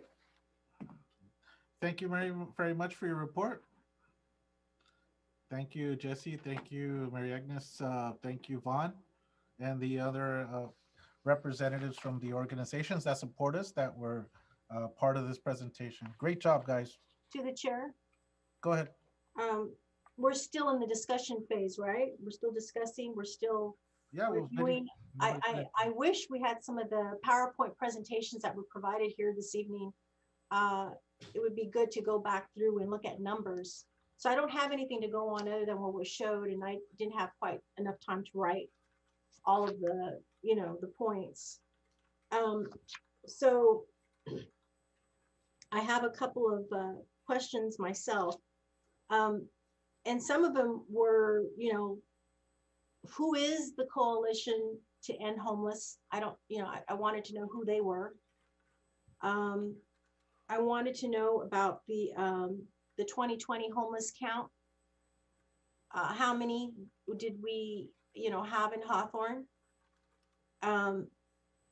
You talked about deliverables in the South Bay. And I know when you talk, you know, regionally, outreach is limited because of such a broad request and such a need. I'm going to be selfish because I represent Hawthorne, and that's where my need is at. I get the encampments with regards to how they get to where they're at that point. And, you know, some of the individuals feeling comfortable enough to not want to accept services and programs and want to stay outside, living outside. So these are all questions that I have to get more in-depth information. I know St. Margaret's is present with regards to their longevity in the efforts to assist in many endeavors, not just with homeless.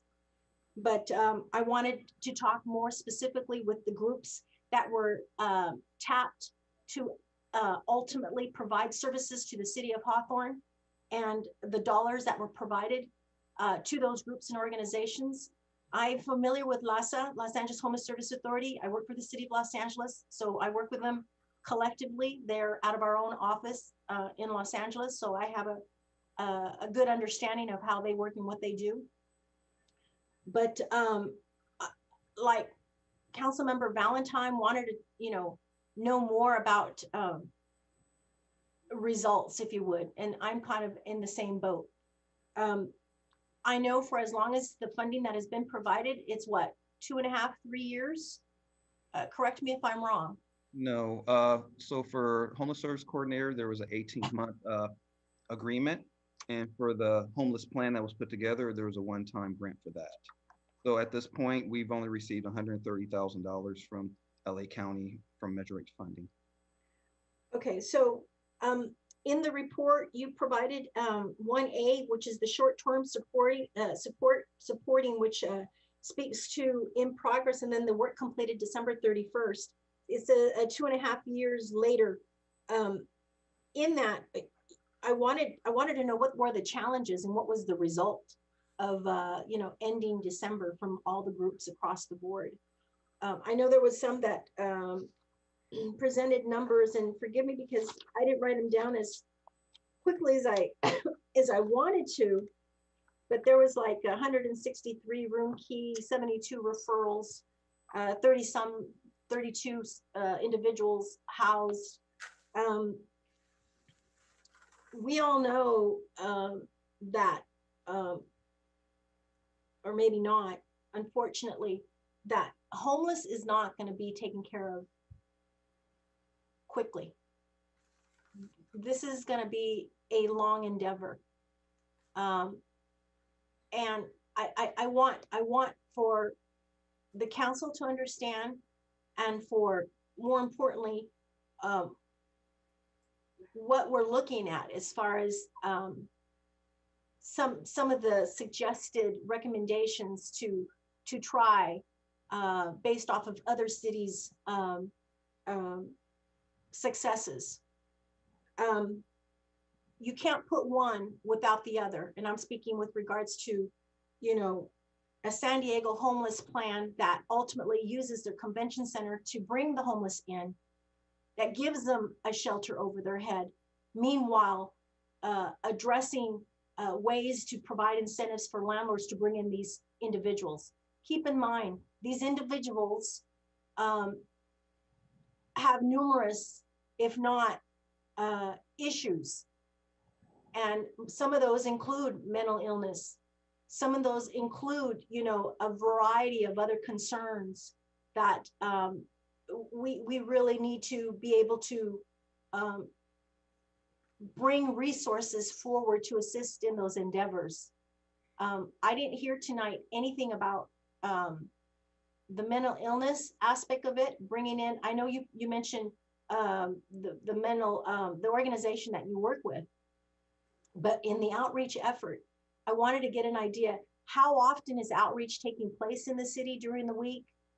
Monday through Friday, Monday through Sunday, what's the days that are actual outreach being coordinated to the individuals? How many people are actually doing the outreach? And again, I know it's competitive. And I say this because everybody's trying to champion the same dollars. Everybody's trying to get those same funding sources to do exactly that in other cities. So I want to be able to tackle the issue in Hawthorne. I want more specifics related to Hawthorne. I guess I'm looking for more results that is Hawthorne driven, and numbers of individuals that are now currently in Hawthorne, at the Hawthorne Memorial Center, at the Hawthorne Memorial Park, at the Hawthorne Mall, you know, in these railroads along Broadway Avenue. I want to talk about some of these individuals that are living under the corridors of highways and freeways and byways, the intersections that are coming onto the on-ramps and the off-ramps. I'm talking about individuals that you might not see. So all of this is important. The other cities, the other stuff, all of this, you know, to me, it doesn't matter, because at the end of the day, I'm trying to focus on who is homeless here in Hawthorne, who is almost near homeless here in Hawthorne. We're doing everything we can as a council to support the extension of assistance through rental assistance programs. We want to be able to champion and know that there is a need. We know we've got people living in vehicles and cars, not just individuals, but families. So I really want a report that was, and I appreciate it, Vaughn, don't get me wrong, because there's a lot of information here, a lot of information. And I took Monday alone to review this agenda packet, this whole packet of items, more specifically, the homeless presentation. But there's just so much information here that I don't see like specific Hawthorne, just Hawthorne. With the homeless count, at one point, I do homeless count every year. You know, one time we were told we had 200 people. You know, this year I understand there's 300 people.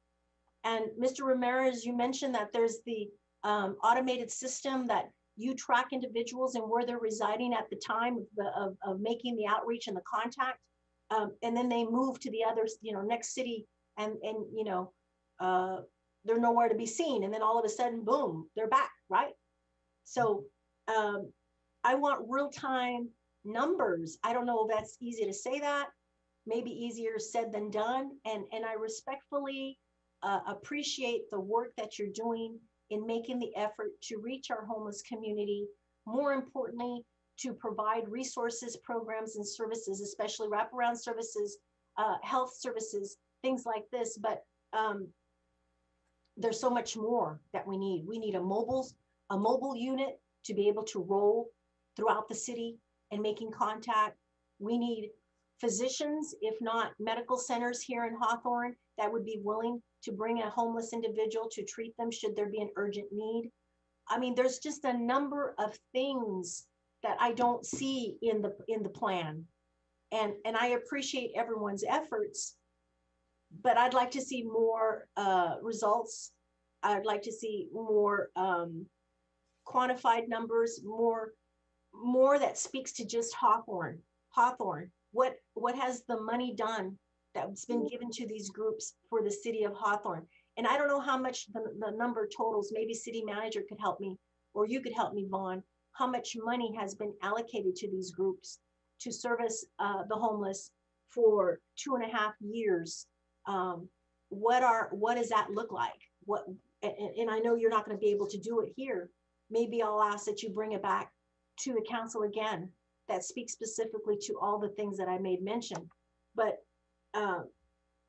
I would be willing to entertain a safe parking and work with Metro to secure a parking for families that are housed in a safe parking. And for those that don't understand how this works, I'm going to speak to where I work.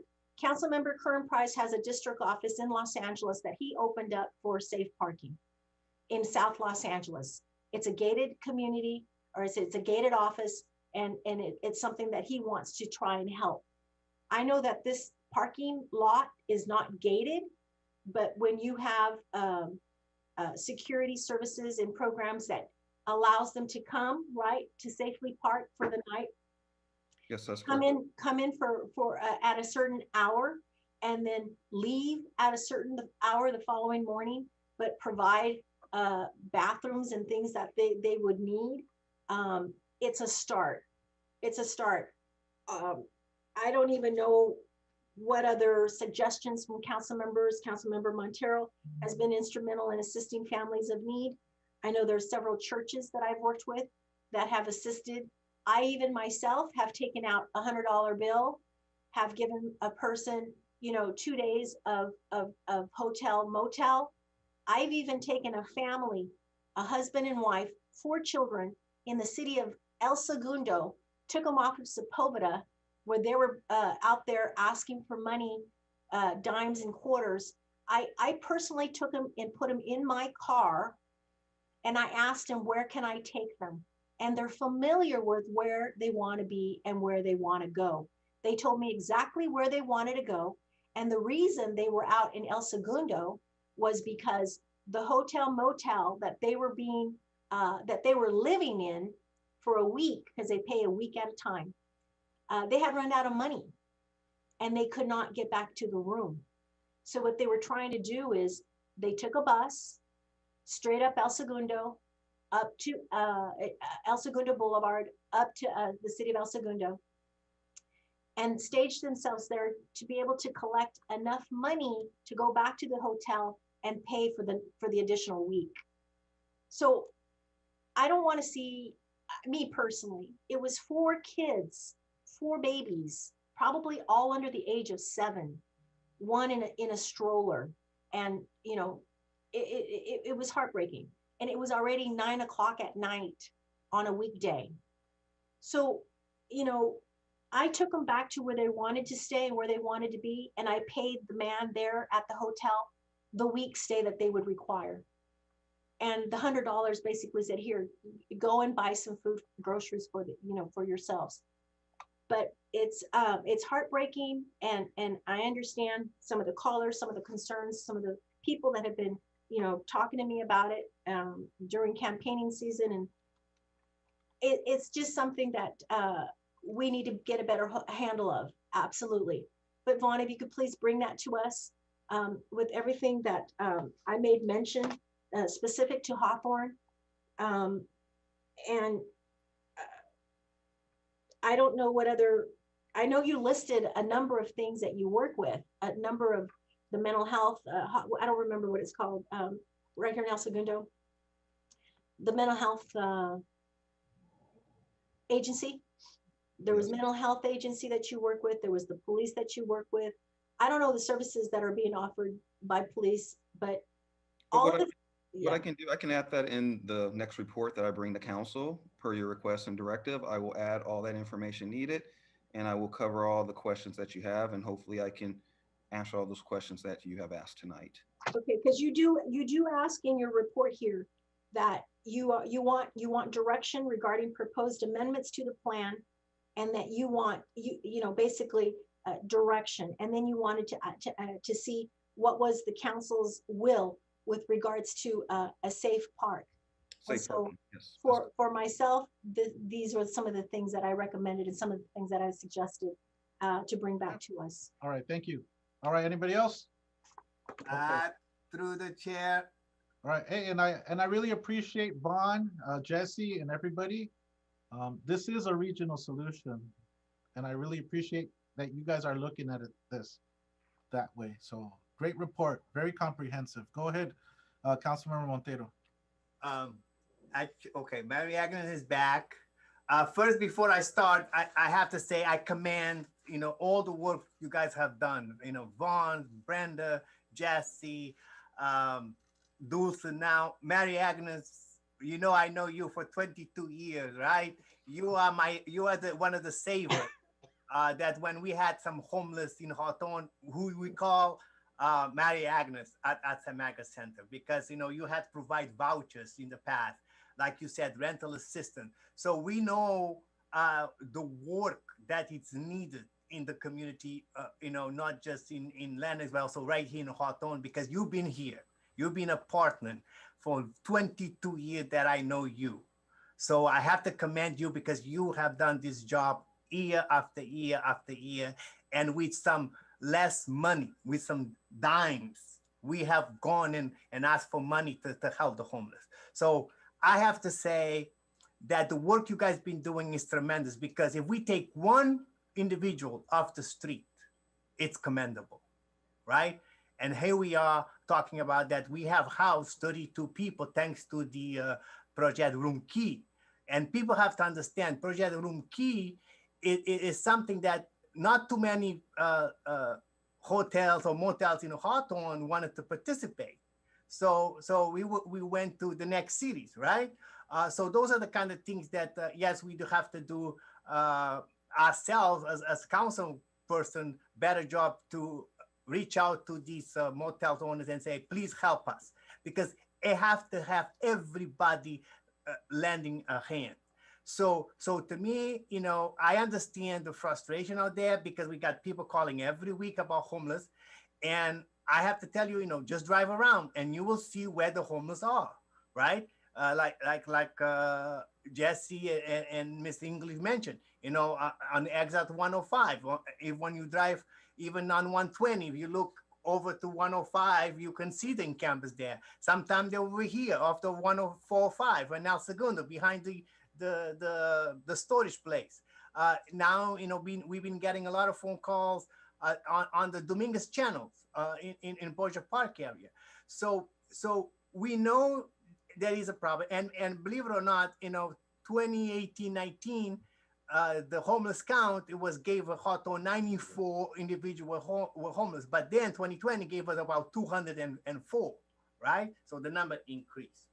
So I understand that, believe me, the city of Hawthorne, because of our budget, we do not have the money that is necessary, that is needed to help all the homeless with all those issues. That is where we had the things. Thanks God that, LA County vote that Measure H to give some little bit of money. And then thanks to the South Bay Cox, and Vaughn, apply for the money to bring Jesse on board. And I'm so happy to see that we have Dulce Medina on board to help us out, And like I said, even let me tell you, on January 30th, I found out one of my friends, I don't want to, was homeless. She was homeless. She was living on a motel paying $80 a night. And thanks God that, I had an apartment available to give it to her. And believe it or not, that woman didn't have no mattress to sleep in, no microwave. But guess what? Like I said, sometimes God is, work makes his way. I got a phone call from somebody that used to work in the city of Hawthorne housing department, say, Alex, do you need some furniture? Because I have a refrigerator, I have a stove, I have microwave, I have couches, I have a bed. I said, oh my God. I said, I need all of that. So I went and got a U-Haul truck, hired two people from those they work from Home Depot, and I went and got all the furniture. And now this woman have 2-bedroom apartment with furniture. And that is what it takes. It takes all of us working together. So I have to commend you because, you know, those numbers are incredible, because in the past we didn't have no numbers. In the past we didn't have those numbers, but now we do have that. We have 163 referrals, you know, coming in. We have the system that can track this individual, and we have 32 people that has been housed, you know, temporary, and then they're going to go to permanent housing. So those is the hope. And those are the things that we need to look forward in the near future. Okay. So I have to say, my colleagues, if you have a chance to attend any of those homeless task force meetings, please attend, because you will learn a lot. You'll learn a lot what the city of Hawthorne and some other providers are doing out there, like San Marcos Center, like the PAD, like the Interfaith, you know, in San Pedro. So there is a lot of things being done collaborative that is not being, you know, bringing to the face of these meetings. So we need to be involved. The other thing that my recommendation, because I know, believe it or not, the safe parking is a great idea. I would actually create a program that is a 24-hour safe parking, not just overnight parking. Because those people, if they park overnight and then during the day, they have to go somewhere else. So to me, it doesn't make no sense. I would prefer if we even, you know, if we can come up with 24-hour safe parking, or maybe some just overnight, but some people need 24-hour safe parking because we do not have no shelter. So, you know, in the past, you know, we used to get some vouchers that we would send them to Long Beach, right? Because it was the only place that would take families. So Hawthorne doesn't have shelter, Lannis doesn't have shelter. So we used to send them to some other cities with a voucher. But even now, we have not gave no money for vouchers. So those are the kind of programs that we need to start thinking. We need to find out how can we going to house the unhousing population, especially those 200 homeless in Hawthorne. So my recommendation is, yes, definitely have that parking lot with Caltrans, sign the lease agreement for 3 years. We should create a safe parking, and I prefer 24-hour safe parking with all amenities that is required: shower, bathroom, you know, security, all of that. And then we can work together as a group, as a city, as a LA County, LAZA, to go get money to run the program for 3 years. Because we need to go and advocate with the LA County and say we need more money for Measure H, because only $100,000, not, you know, people of Hawthorne, believe it or not, Measure H, they contribute almost $4 million a year to Measure H. So we need the better return of a tax dollar to Hawthorne. So we need to advocate to the new Board of Supervisor Mitchell that we need more money for Hawthorne to help us create a homeless program. The other thing that I want us to think about, I know a lot of people do not like to hear affordable housing, but we need to create more strategy. We have to be more aggressive to help build more affordable housing with not just Section 8, but at least with, you know, for affordable housing that is, they can pay only 30% of their household incomes a month, 30%. So we need to come up with some incentive programs to give to this developer and say, look, if you're going to build apartment in Hawthorne, we want 30% of those apartments to go to affordable housing. They can be 70% market rate, but 30% of those homes should be affordable housing. And affordable housing, say, it's not Section 8. It is, they can pay 30% of their income on their household income per month, 30%. So it's to help the people, because believe me, you have to understand, long time ago, we knew Hawthorne, 73% are renters, and they one paycheck away to be homeless. And that is where, when I see Jesse go there to prevent homeless, that's the key important thing to do. Because there is a lot of people that is one paycheck to be homeless. And believe me, we have 73% of Hawthorne are renters. And believe it or not, also another program that I'm kind of like, mad is about this rental assistance program. I know it's not the city of Hawthorne that have those rigid guidelines and regulations. It's hard. But I want to talk to my colleagues at City Council. How can we streamline those process and simplify the requirements? Because some renters, some residents are calling me complaining that they're not getting the money because they're asking for this paper, that paper, this paper, that paper, that paper. I understand because, I have hot housing. So I understand the process. So how can the city override the HUD guidelines? Because it's a pandemic, so we need to be much more leniency to say, we are not going to be, the people has to send their bylaws. People have to send this and this. No, because come on, this is a pandemic. When you ask for people for their personal information, like corporate, bylaws and this and this and this and this and that, a lot of people are going to give up. So then we don't help the people, and then they become homeless. So we have to streamline the process for the rental assistance and, simplifies, because HUD is asking too many documents that I can say that, I should, file a lawsuit against them and say, we're not going to do this. We're going to do it our way. Because then we're going to have people homeless. Again, I have to say, Vaughn, Jesse, Mary Agnew, Dulce, and Brenda, all the work you guys have done so far is commendable, because I'm there. Since 2018, I begin to go to those South Bay COG Homeless Task Force and begin to attend some of your task force. And I know you've been doing your best. And that is where it takes one hand to reach out. Thank you. And I'm happy to know that you guys have housed 32 people. That's just phenomenal. Because it helping one is phenomenal, but 32 is commendable. And keep doing the work. And believe me, I'm going to do everything in my power to bring more dollars to Hawthorne to help the homeless, to build more affordable housing, to have that safe parking. I'm not going to rest until those things are done. So God bless and keep doing a great job. Thank you. Hi, Mariana. Good seeing you. All right. Anybody else? Okay. Through the chair, I'd like to just, go ahead. just a couple more words.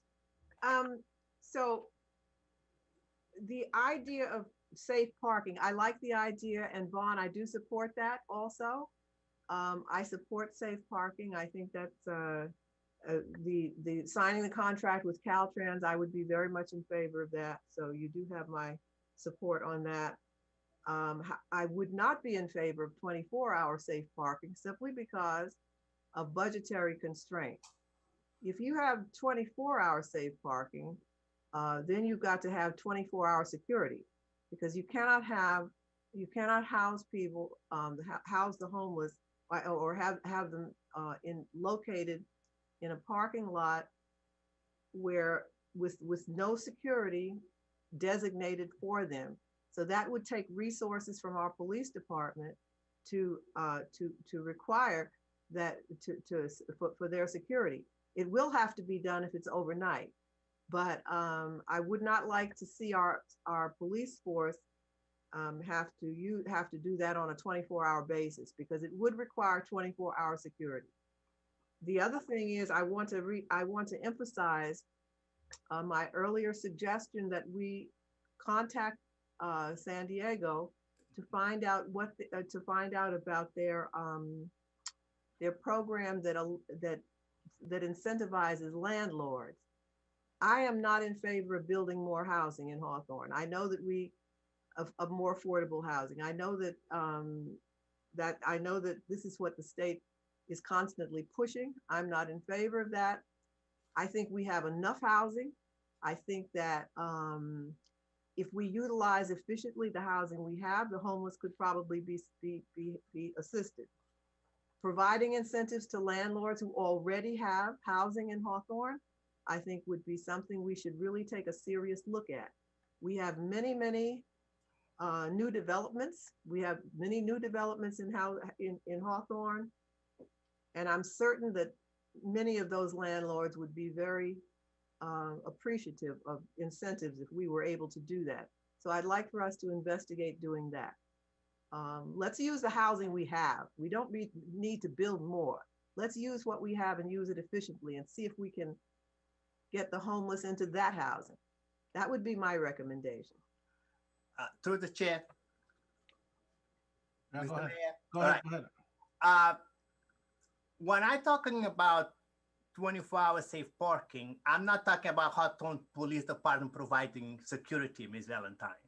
I'm talking is about for us to go out there, partner with some providers, partner with the county, to bring resources and dollar to provide security. It's not our police department, because that's not the job of our police department. They're not going to be the one that's going to do security at those safe parking, even if we do just overnight safe parking.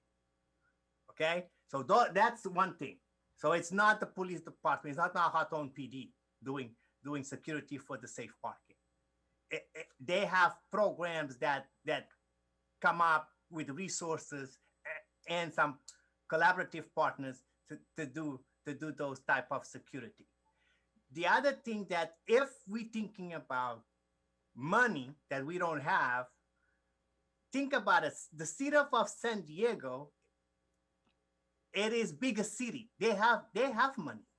They have resources. We cannot even compare ourselves, Hawthorne, with limited budget that we base it, thanks God, we still, be able to balance our budget, but we cannot compare us, Hawthorne, with city of San Diego, because San Diego has a lot of money. They can do those programs. But like, for example, like even when we're talking about the housing that we have now, those landlords does not want to rent to homeless or to the unhousing people. Because look, when we have motels in Hawthorne that did not want to get the money from the county and the state and the federal government to do home key, they didn't want those homeless in their motels or their hotels. So now imagine that landlords that have existing housing. What I'm saying is, if we're going to approve any more housing in Hawthorne, because remember, like Ms. Valentine stated perfectly, the state is giving the developers green line to do some of these projects, call it transient project, all of these, et cetera, and they can, force us to agree in some of these more housing, but we need to do more housing in our city, our own condition, not the developed condition. So we have to put some condition there, because that is what some of these developers is coming, like, for example, like the ones right there on Rose Grant. When they did it, they say, okay, we're going to give 10% affordable housing. But they didn't do it.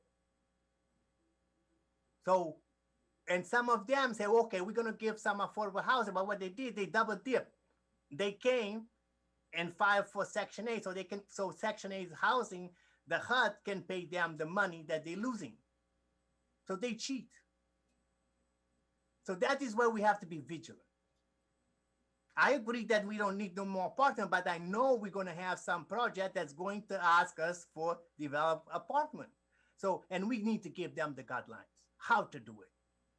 Smart housing, do it better, and do it, in a different way that's going to benefit the people of Hawthorne and the homeless, and the potential people that become homeless. So don't get too wrapped up on the money issues, because we need to get the way how we're going to get money to the city of Hawthorne, be able to help the unhousing. Thank you. All right, thanks. We need to start moving along with this.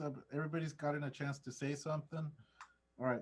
Feliz Lopez, oral report on item number 24. Thank you, Vaughn. Thank you, Emin. Thank you. Appreciate it. Thank you, Jesse. Let's try to move these discussions along a little bit more swiftly.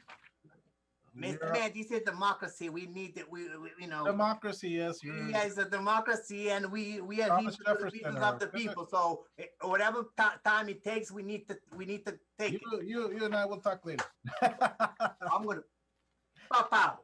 We'll talk later, man. Now that Good evening, Mayor. Yes. Mayor Pro Tem and Council. I am going to be giving the 2020 mid-year financial review. Eric, if you could pull up the presentation.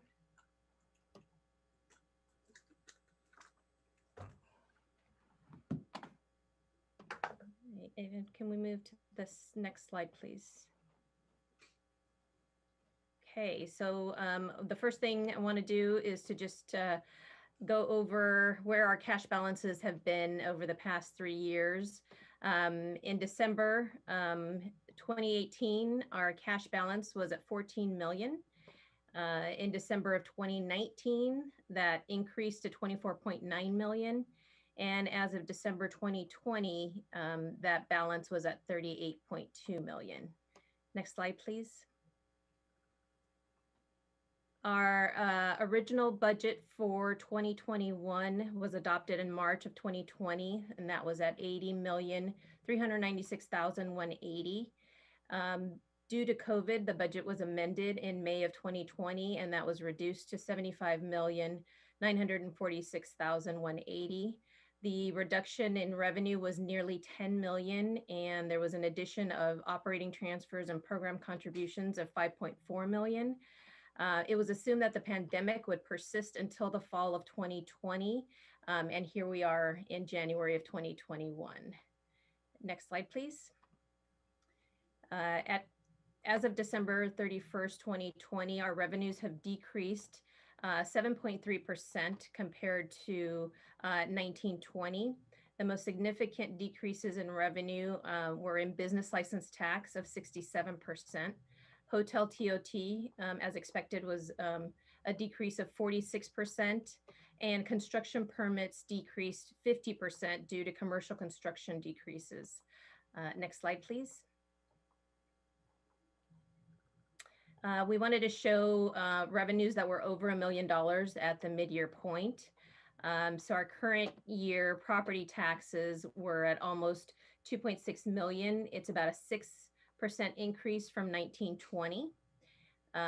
The Measure HH, there's some lines missing here. Measure HH is at 4.2 million, and that's an increase of 12% from 1920 and 18% from 1819. The sales and use tax, which is considered our Bradley Burns 1%, is at 6.2 million, and that's a 1% increase from 1920 and a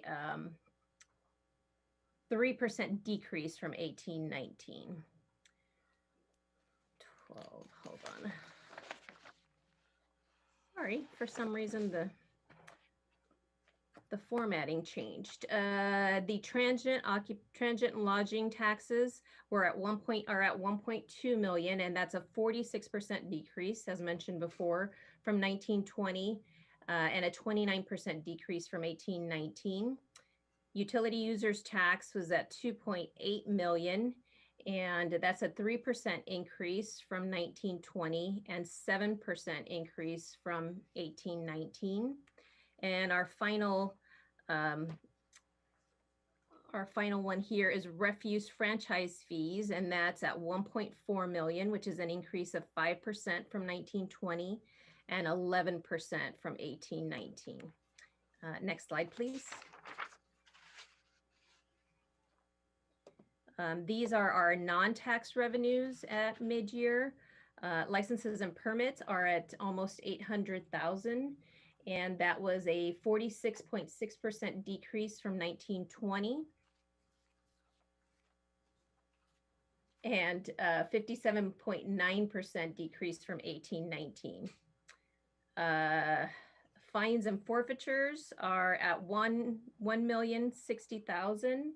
That's 5.5% decrease from 1920 and a 20% decrease from 18-19. Revenue from use of money and property is at 92,700. That's that decrease was very large, and that's at 68.2%. Our total last year in 1920 was at almost 300,000. For current service charges, we're at almost 874,000. That's an 8.8% decrease from 1920 and a 8.2 increase from 1920. Other revenue, which includes sale of property, contributions from water, damage claims, and miscellaneous revenue, is at 1,025,000. That's a decrease from 1920 of 20.5% and an increase from 1819 of 37.6%. And finally, we have program contributions at 600,000, and that's an increase of 41.2% from 1920. And this is in direct relation to the increase from Prop A funds that help in our transit safety program. Next slide, please.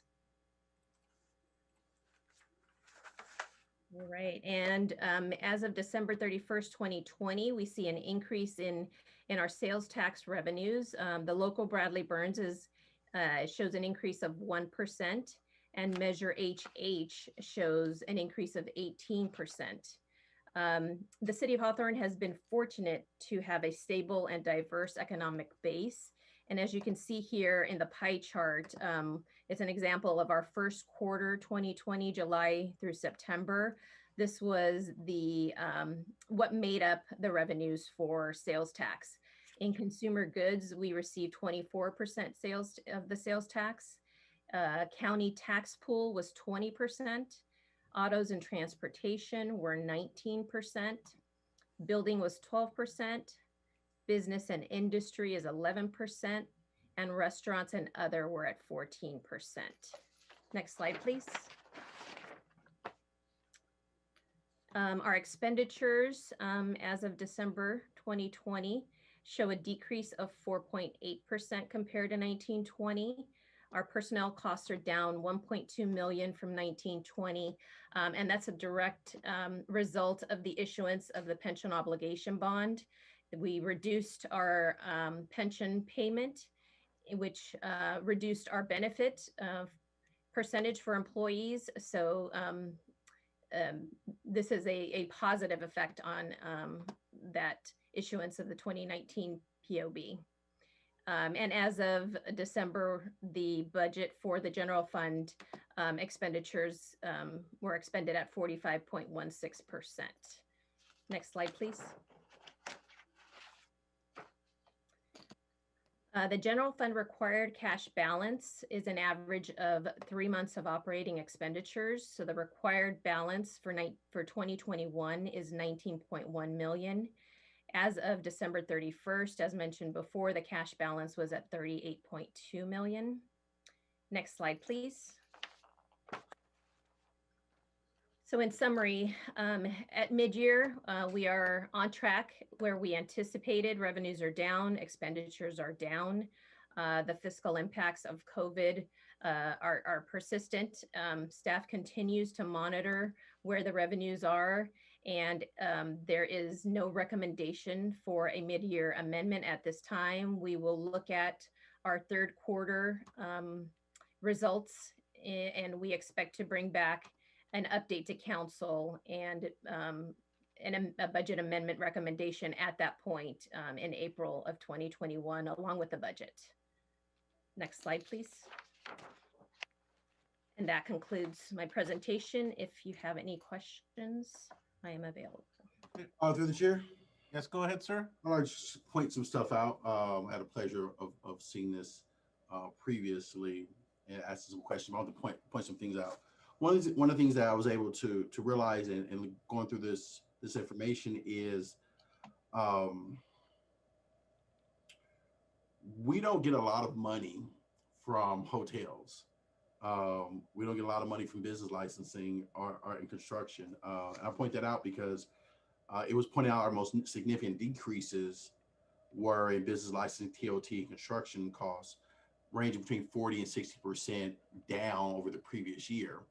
But our overall revenue is only down 7%. And the reason why that's the case is those being cut in half had no real material impact in our overall revenue. So this is important things to understand about where our money comes from, and where we might want to focus on it in the future. So just think about that. Our TOT tax is down 50%, business licensing down 60%, or whatever those exact numbers are, and had just very negligible impact over our revenue. You look at the distribution of our sales tax income, and we get a very small percentage of the pie comes from restaurants, businesses, and industry. These are areas that I think the city needs to grow in.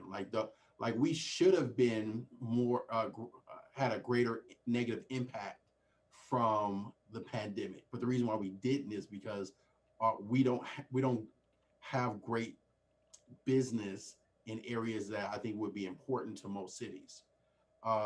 Most of our money comes from having a lot of cars on the street, believe it or not. So, number one revenue source was consumer goods. When it comes to looking at the sales tax distribution, 24% of our revenue was from consumer goods.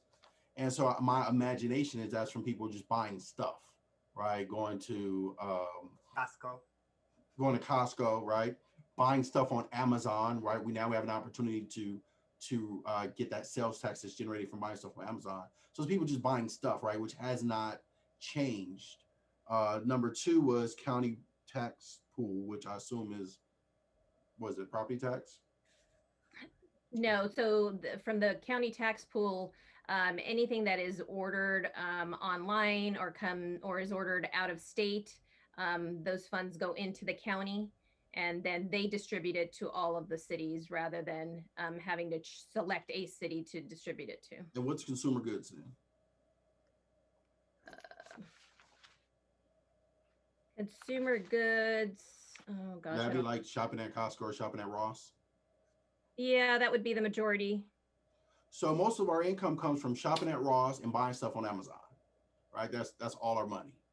And then third is having too many cars on the road.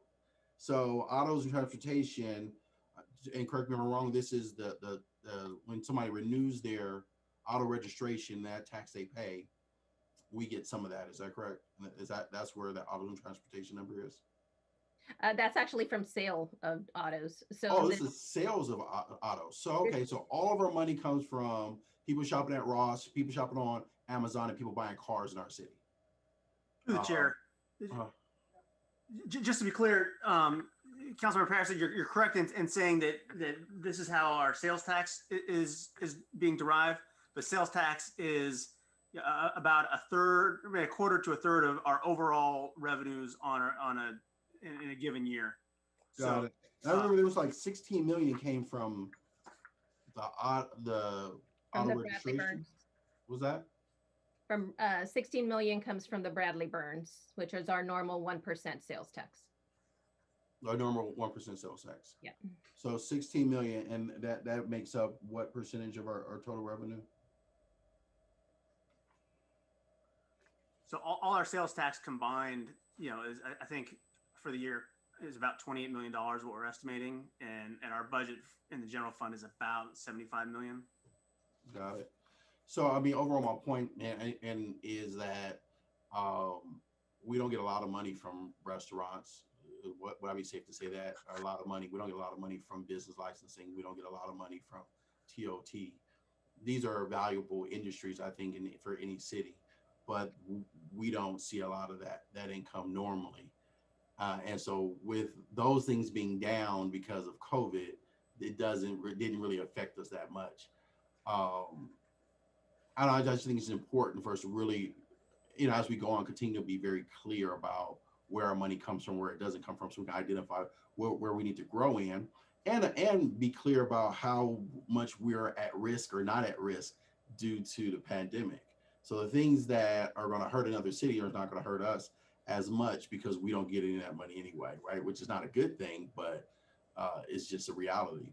And I think it's really kind of cool though that we have a little less than, let's say about $20 million more than what our minimum cash balance reserve should be. So I believe the minimum requirement that we have set is 3 months, so about 19 million. We're about 38 million, so we're about twice as much our minimum cash reserve. So I'm just saying all that to say that it's good to understand that we do have a little bit of money in the bank that I would imagine we can consider using to invest in things that are important to our city.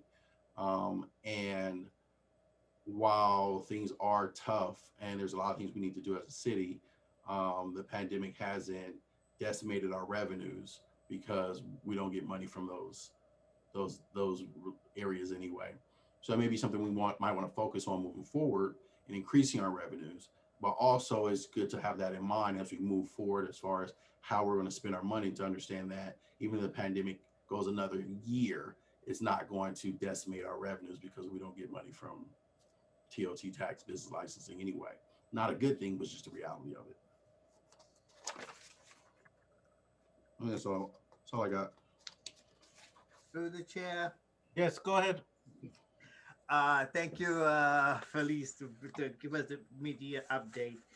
I think, what Mr. Parents was trying to say is like, we did learn how to create a balanced budget basis on the things we know that we were going to get, right?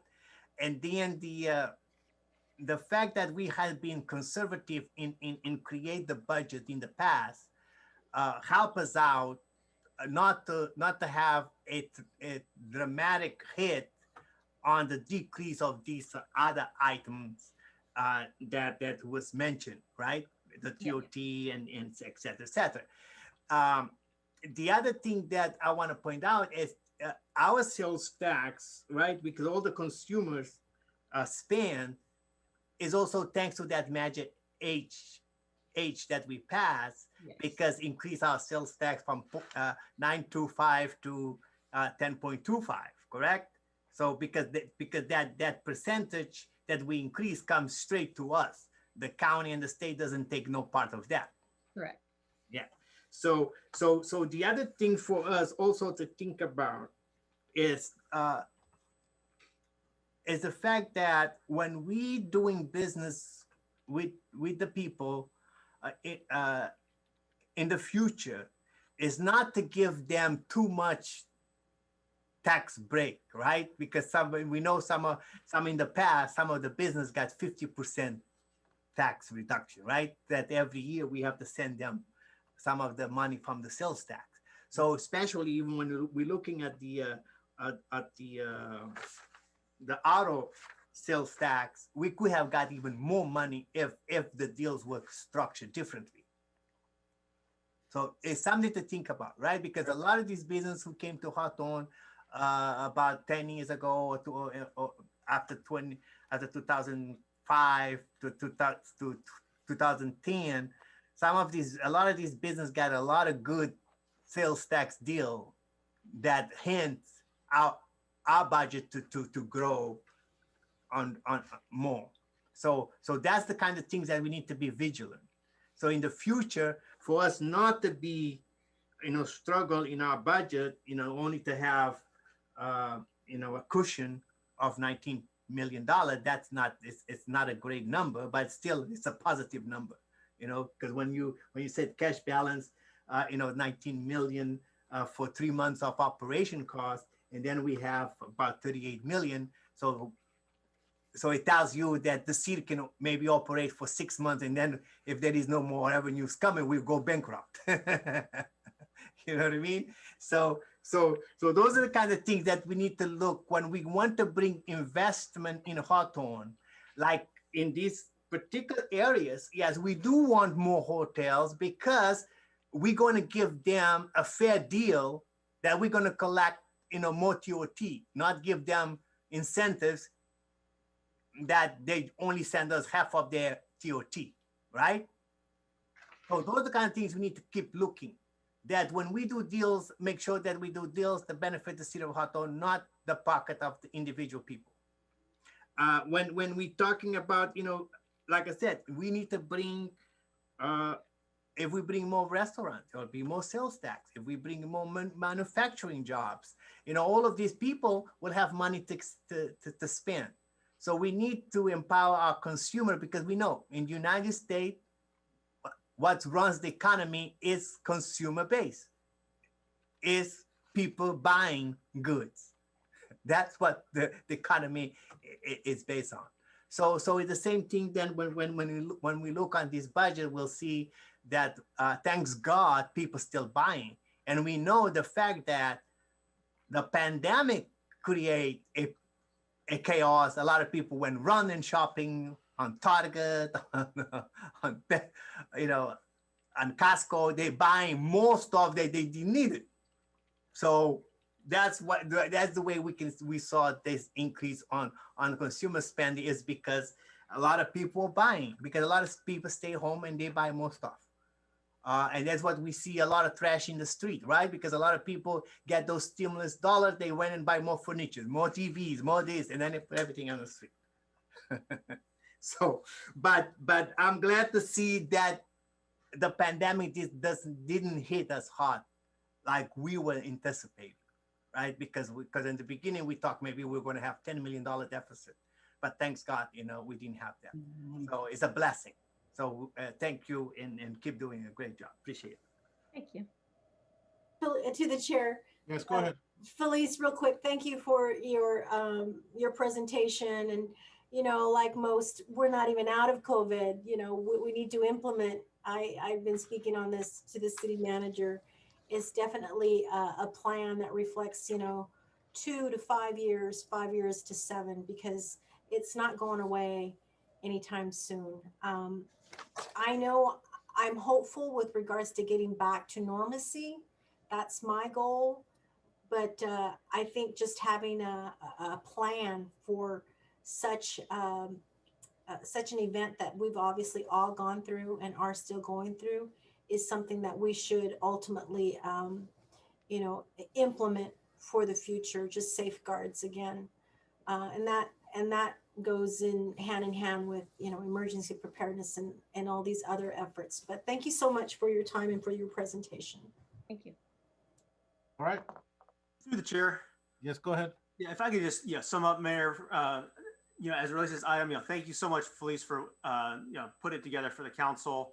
I do think that there's a lot that we can be thankful for in this report, and I think that the comments from the council really reflect that. I just wanted to make it really clear, though, that I think that the success in the budget is the fact that we're meeting our expectations for this year. We still have a significant decrease in revenues compared to last year, and so the prior city manager and Felice, I think, did a great job of looking at the crystal ball that they had and trying to see what the pandemic year was going to look like for us. And I think in large ways, right on the money. The money is not necessarily the same accounts or the same revenue streams that we thought it might be. But overall, as Councilmember Patterson is mentioned, the funds have been coming in, which is a good thing. But we still have an adopted budget plan that is a $10 million deficit. They were looking to do about $5 million worth of interfund transfers to bridge that deficit. A lot of the fund balance that we've seen is because our departments have been very disciplined with their spending. And I think this council has really had a fiscally conservative perspective over many years that has paid off because we're good stewards of these funds. And so I'm very thankful that we're not coming to the council at mid-year saying the sky is falling, because it's certainly not for us as it relates to our general fund budget, even though there is a lot of distress out in the community and in the region and the world. But I guess I wanted to caution that we're not out of the woods necessarily, and there's a lot there's a lot of revenues that we wrote off as not going to be coming this year, and that is also proving to be true as well. We're in our business license tax season right now, of which historically we get millions of dollars from business tax every year. Prior to the pandemic last year, so really the last full fiscal year we had outside the pandemic ended June of 2019, and our business license tax better in a lot of ways. Our business license tax in that year was over $6 million, and so we really don't know where that's going to come in, and we do need our businesses to rebound, so that portion of our revenues can rebound in future years as well. So I just wanted to add that additional context for the council. Yeah, to the chair. Yes. Actually, there was another piece that Felice mentioned that actually I'm proud of it, because when I brought the attention to the former city manager about how we could reduce the liability of the retirements, the perks and stirs. So I introduced him the people that create that bond, that we were able to eliminate some of those liabilities that right now you mentioned the bond was a positive thing that we did, because it didn't increase the perks and spur benefits, because because we knew some city was going to pay up to 19% increase on those retirement funds. But thanks God we eliminate that from the, so we don't need to worry about that. Okay. So thank you. All right, folks. Thank you so much. Thank you. Planning Director Greg Tsuji Uchi has an oral report. Oh my. Sure. Good evening, Mayor, Mayor Pro Tem, and members of the council. Greg Tsuji, Community Development Director. The item before you, number 25, is twofold. It's going to provide an update on the cannabis financial analysis. There was some discussion in the last couple of council meetings. We heard that there was interest from the council to know what the financial projections could be. We thought that was prudent, and so we looked at our last financial analysis that was done about a year and a half ago. Contacted the consultant to start working on the update for your information. She's here tonight. We're not done with the final analysis. That'll be presented to you on the next city council meeting on February 23rd. However, we did want her to come and give you kind of an update on what the outlook has been in these other cities that have already been implementing cannabis sales. And so tonight I have Hita Mosesman from Harrison Associates to give you a brief update on what's been happening in the cannabis industry in other cities. Hi.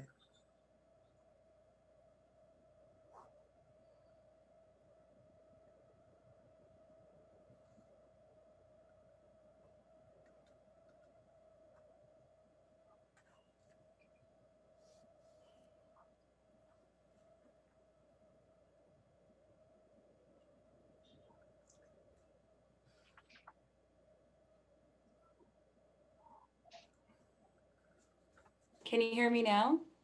Yes. Great. Okay. Apologize for the technical difficulties. Good evening, Mayor and members of the City Council. My name is Hita Mosesman. I'm a Senior Director at Harrison Associates, and I wanted to present some information on a financial analysis that I completed for the city close to 2 years ago while I was working with my last firm, RSG. In 2019, when I was at my last firm, we did prepare a financial analysis very similar to one, well, actually a few that we prepared for other cities in Southern California, looking at the potential revenues generated through an excise tax, similar to the ballot measure that was just passed in Hawthorne, and then factoring in what types of costs would be incurred by the city for allowing cannabis businesses, for inspections, for collection of tax revenue, and other items like that. And we looked at what the net revenue might be per business. At the time, it was thought in the characteristics of the community and the amount of land that would be available, that it would really be retail outlets that would be most likely those businesses that would potentially locate if it were allowed by the city's municipal code. So we did a calculation of how much net tax revenue could be expected after you deduct costs per retail outlet in the city. And at that time, the range was about $100,000 to $300,000 in net tax revenue to the city's general fund after costs would be taken into account. So if we fast forward 2 years forward, I have done some additional work for other cities. Cannabis has been sort of an evolving industry in California. It's heavily regulated, and there haven't been a lot of cities that have allowed it. It's been a little bit of a slow start, given the nature of, I think, the product and then the amount of regulation associated with it. Based on the numbers that we're looking at now, and again, our update is in process, and we're making sure to look at very objective data sources to provide a real number, a conservative number. And now we're looking at a range that is much larger. And excuse me, the numbers that we did 2 years ago, the numbers were much lower. It was 85,000 to 130,000 per retail outlet. My apologies. I reversed the numbers in the table that I'm looking at. So 2 years ago, it was 85,000 to 130,000 per retail outlet. Today, we believe that number is between 100 and up to 300,000 per outlet. So you're looking at an increase, double to triple what we originally had anticipated 2 years ago, as we're seeing these types of retail outlets having gross receipts annually of anywhere between 2.8 million and some exceeding 7 million a year. So you apply your 5% tax rate to that, and you look at it on a per outlet basis. So that's about what the city could expect in terms of the state of the industry today. Again, apologies for transposing the numbers. I'd be happy to answer any questions that you might have and clarify any points as well. Through the chair, I have a question. Yes, go ahead. How many retail outlets have you seen cities, that our size, our amount of population typically have? It can vary. You're a smaller city, so I would say maybe anywhere from 8 to 12. So my best guess. My number's right. So if it's 10 outlets and the average one net says 150,000, that would mean about 1.5 million to the general fund. And this is not if we charge them, this is not including, or would this also be including like a annual license fee or having them, contribute any additional money to specific programs like policing or something like that? Well, typically the license and permitting fees are limited to what it costs to be able to issue the licenses and permits. There are certain requirements about what the city can levy for those things. So I wouldn't consider the licensing and the permit fees a net positive to the city because there are costs associated with issuing those. Got it. Thanks. Yeah. Through the chair. Yes.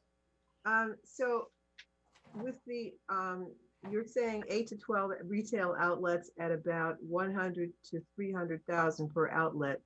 Does this take into account the staff that you would need to have in the city in order to account for, in order to administer these outlets?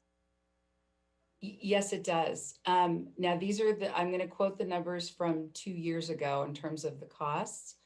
But if we're talking about the costs, it's anywhere on the low side from about 32,000 per out. This is for one business in cost to the city on the high side. And then on the low side, it would be about 27,000 per outlet.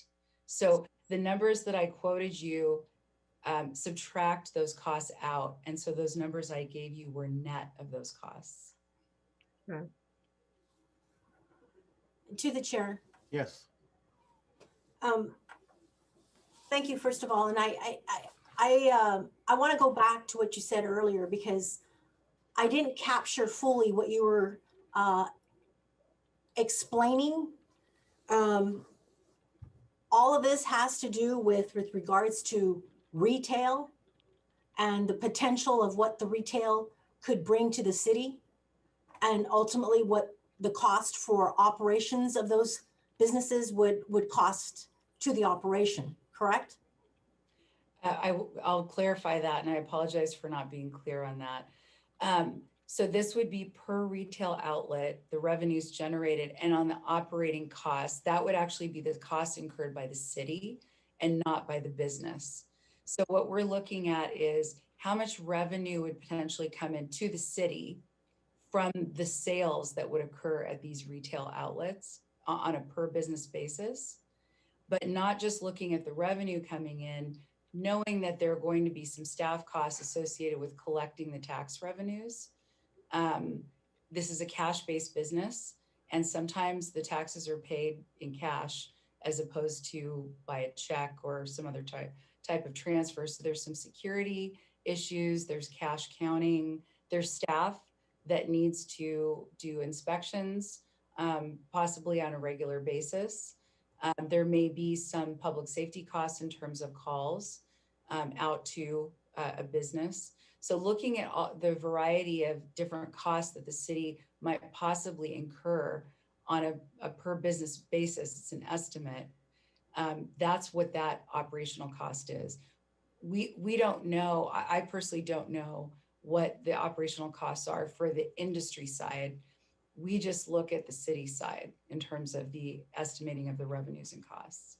Okay, because I'm new to the council, and so I want to understand this, because you talked about you did something 2 years ago with regards to this. I don't know what to assume. With regards to cannabis, what was it that you were hired by the city to do? So 2 years ago, the city manager had retained my last firm to look at a study of potential revenues that could be generated if cannabis were allowed in the city. It was not at the time. It was just a thought. There were a lot of cities in LA County that were weighing the possibility of allowing it, in terms of being able to tax the activity. So he retained me at my last firm and asked me to do an estimate of, given a certain assumption of tax rate, which is actually the tax rate that was passed recently, 5%. If the city were to allow this hypothetically with a 5% tax rate, how much revenue would really come in from those businesses? Would it be a lot? Would it be a little bit? And what kind of costs would we have to incur? What kind of impacts to public safety would occur? So we prepared a report that really looked at all that using, objective third-party data sources, a University of California study that was commissioned. We try to use very objective data sources and really not anything from the industry itself, to really give the city a picture of, if this were allowed, what would those revenues look like versus the costs? Yeah, so that in a nutshell doesn't speak to what ultimately the will of the people, right? The will of the people, and what ultimately it told us. In looking at the report from Planning Department, absolutely correct with regards to 61% of voters voting in favor should the council decide on cannabis business tax. That's just cannabis retail. We haven't talked about the potential for other revenue sources, which include cultivation, manufacture, testing, delivery. Retail dispensaries was what we just spoke on. Distribution, and again, transportation. most of the things that haven't even been hit with regards to other potential revenue sources. So that there in a nutshell was very, very vague, very, very, I heard more of a disparity versus ultimate possibilities of gaining additional revenue sources for the city. That is longevity. That's what I want to hear. And I didn't hear that tonight. But at the same time, I guess this is why we're where we are tonight, for further direction, further discussion with collaboration from all the council members giving their input. And it's a very important. I don't have your report. I don't know what you provided to the council or not. I don't know if anybody has that report from 2 years ago. I would like to see that report. But there's so much more here that hasn't been said. Through the chair. Yes, go ahead. Let me clarify a little bit about the 2 years ago. So the notion about 2 years ago, the reason that we request that study, it was to give us an idea, the potential revenue that the city could potentially, have, and also to be able to give us a number, that 5%, that we put on the ballot in 2020. So that was the main purpose of that study, was to give us a general idea of potential revenue, plus which number could be 6%, 10%. So to give us a number, percentage that we would put on that ballot language so the people of Hawthorne could vote on it. Because at that time, the city council, we would not have 3 votes to say to open retail cannabises in the city of Hawthorne. So the way to force the city and the councilmen to debate the issue, we say we want to study, and then we want a percentage, and then we're going to put it on the ballot on 2020 to make sure that this conversation now is happening. Okay, so, and you are right, Ms. English, that there is other potential revenues that are not into play, and we didn't even look into it at that time. So that was my question to Ms. Mosman, is like, when you look at to update that study, look potentially from other cities if they have got additional sales tax on cultivation, on transportation, on delivery, besides the retail, okay? Because I know the state have a lot of laws there. So I wanted you to look at it. And also a potential revenue that the people have to understand. The state is getting a lot of these marijuana, cannabis dollar, and they're going to distribute this dollar later on to the cities that allows cannabis into their jurisdictions. So talk about that for me, please. Yeah, oh, thank you. So I'd like to clarify about the study 2 years ago. So it was sort of an introductory look, and it was the direction we were given was to look at retail only, as it was an introductory look. I can tell you in the 2 years since we did the study, I've worked very closely with the city of Bellflower from the beginning of when they did their ordinance to the present time. And the industry seems to be evolving and changing. And what we're seeing is cities that have smaller building footprints and maybe smaller cities, we're not seeing, when I say we, I mean the city side, not seeing a lot of indoor cultivation on a large scale, not seeing a lot of manufacturing, and not seeing a lot of distribution. Land values in this part of the state are pretty high, as opposed to Adelanto, Desert Hot Springs, where they're building basically cannabis business parks, and they're building to suite.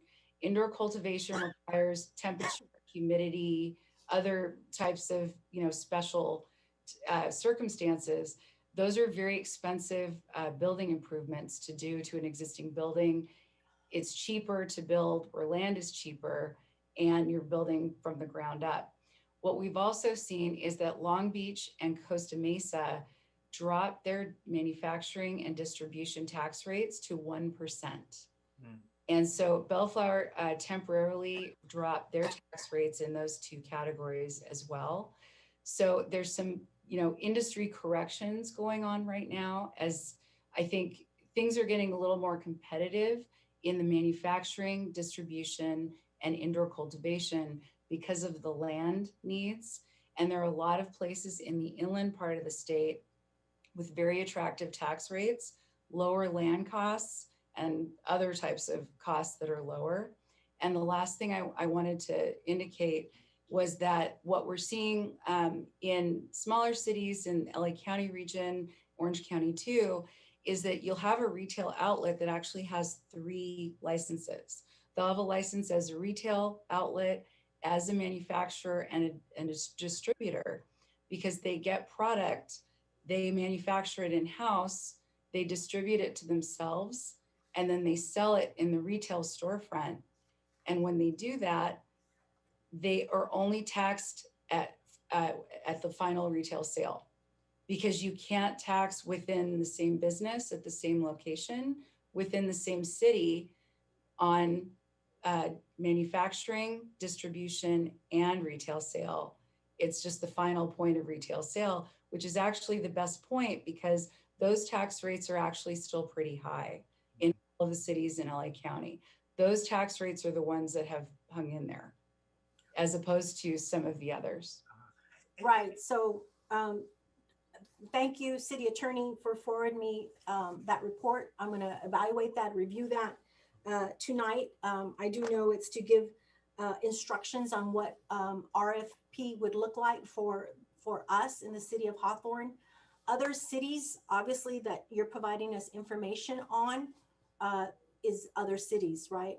I don't have, again, there isn't for the city of Hawthorne, because we don't have it. All you could say is basically based off of the scenario of just retail and what that could potentially provide in revenues for the city, but it's much broader than that. And just a point of clarification, when you have the I want to say, I can't remember what it's called, but you have I think it's LA County Health that oversees ultimately the lab testing component of it. So there's safeguards, right, that we want to look at too of implementing. And I get what you're saying with regards to bad actors and all this other stuff, which a lot of cities have across the board, City of Los Angeles, county, et cetera. And mind you, our city is unique because on one side is county and the other side is city. And people want to say that we have it already in our city. We don't. We don't have any brick or mortar businesses or whatnot. It's the county. But all of this is important. I appreciate the information that you're providing. Again, I'm going to look at the report, and I want to be able to provide staff with direction and city manager on what we're hopefully trying to do here with regards to an RFP. Chair, I have a question. Yes, go ahead. It seems like we have a competent consultant that we've used in the past and obviously use currently in Mrs. Mosman. I'm just curious why we need to do an RFP to find another consultant, and what different information would they provide different than what our current consultant has or could provide us. Through the chair. Yes, sir. Thank you, Mr. Mayor. Well,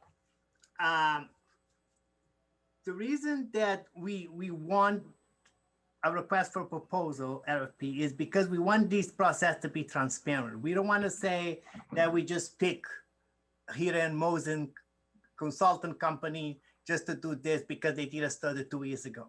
So we want the process to be fair and square, because Ms. Mosen can tell you that has been a lot of lawsuits of people complaining that the process was not done correctly, this and this and this and that. So what I want us is basically that RFP should be like an open mind. is a consultant that come in to help the city create the cannabis program in the city of Hawthorne. So it doesn't have to go into details of this license, that license, that license. No, come up with an RFP that is going to request for consultant that's going to help the city create the cannabis program that is going to be deal with all these issues, licensing, zoning, CEQA, you know, blah, blah, blah, blah, right? Ms. Moser knows what I'm talking about. So it's for us to have a transparent process that then we can have several consultants that have done this work and have expertise on the field. And I know Ms. Moser is an expert. So, but we want to see, we want to compare what these consultants bring it to the table and how can we do this process that is going to be effective, and we're going to make sure that there will be no lawsuits down the road. Because she can tell you there has been a lot of lawsuits, Pasadena, LA, all over the place. Correct, Ms. Mosen? I'm not exactly sure about this. Unfortunately, I'm not as well versed on that, but I appreciate, you know, I think considering the subject matter, you know, I think it's very appropriate to do an RFP, actually. Thank you. Yeah. To the chair. Yes, go ahead. Thank you, Mayor. There was a couple of questions that staff had for us that I want to provide information. I know that we had policy drafted, city staff. Russ, I don't know if you remember, but on one particular council night, we spoke about how many leaves per household. Like, I think it was like 5 or 6 leaves. It was during the very beginning stages of cannabis, and it talked to medical delivery. And we had an ordinance and we had some information that was provided to us. And we passed, if I remember correctly, some instruction just on a couple of those components, not fully driven like we are here tonight to discuss. But I'm glad that Councilmember Montero brought up an RFP that is transparent and is broad, so that there's a good reach of potential consultants that it can ultimately bring to us. We need to provide them what this RFP looks like, right? We need to be able to say, we want them to, you know, report what types of licensing, and I listed all of those licensings, potential revenue sources. It says, are we going to be limiting on how this will be done? Yes, absolutely. It should be done by population.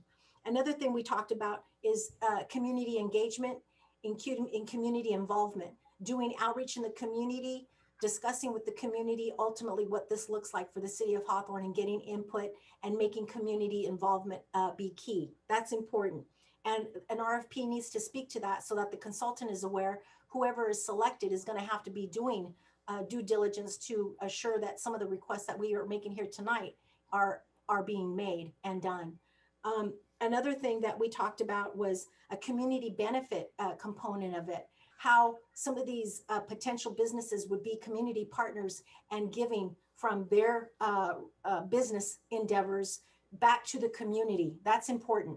That's a big component that I want to assure community, that dollars are being returned back to the community, back to departments, back to public safety, back to the city in getting somewhat a return, but more importantly, a benefit, a community benefit, and helping nonprofit organization, our youth, and other organizations that can potentially benefit from tax revenue of businesses such as cannabis and other endeavors. I also want to, you know, when it comes to, does the city want to review the financial benefits? Of course, we want to review the financial benefits of all potential licensing. And again, I listed other potential licensing. And then I want to also make sure that we also include LA Department of Health, which regulates and has the guidelines for lab testing, because product needs to be tested and it needs to be approved. And LA County is the lead agency to assure that. and then they turn around and report that to the state. And these are some of the things that are happening now in the city of Los Angeles. And Ms. Mosma, just an FYI to you, I work for the city of Los Angeles, and I work in Council District 9. And you know, South Los Angeles, you know, over 250,000 people, a community that is, you know, obviously still having challenges with regards to bad actors. But at the end of the day, a good RFP that addresses all the concerns that have been brought up from other cities, right?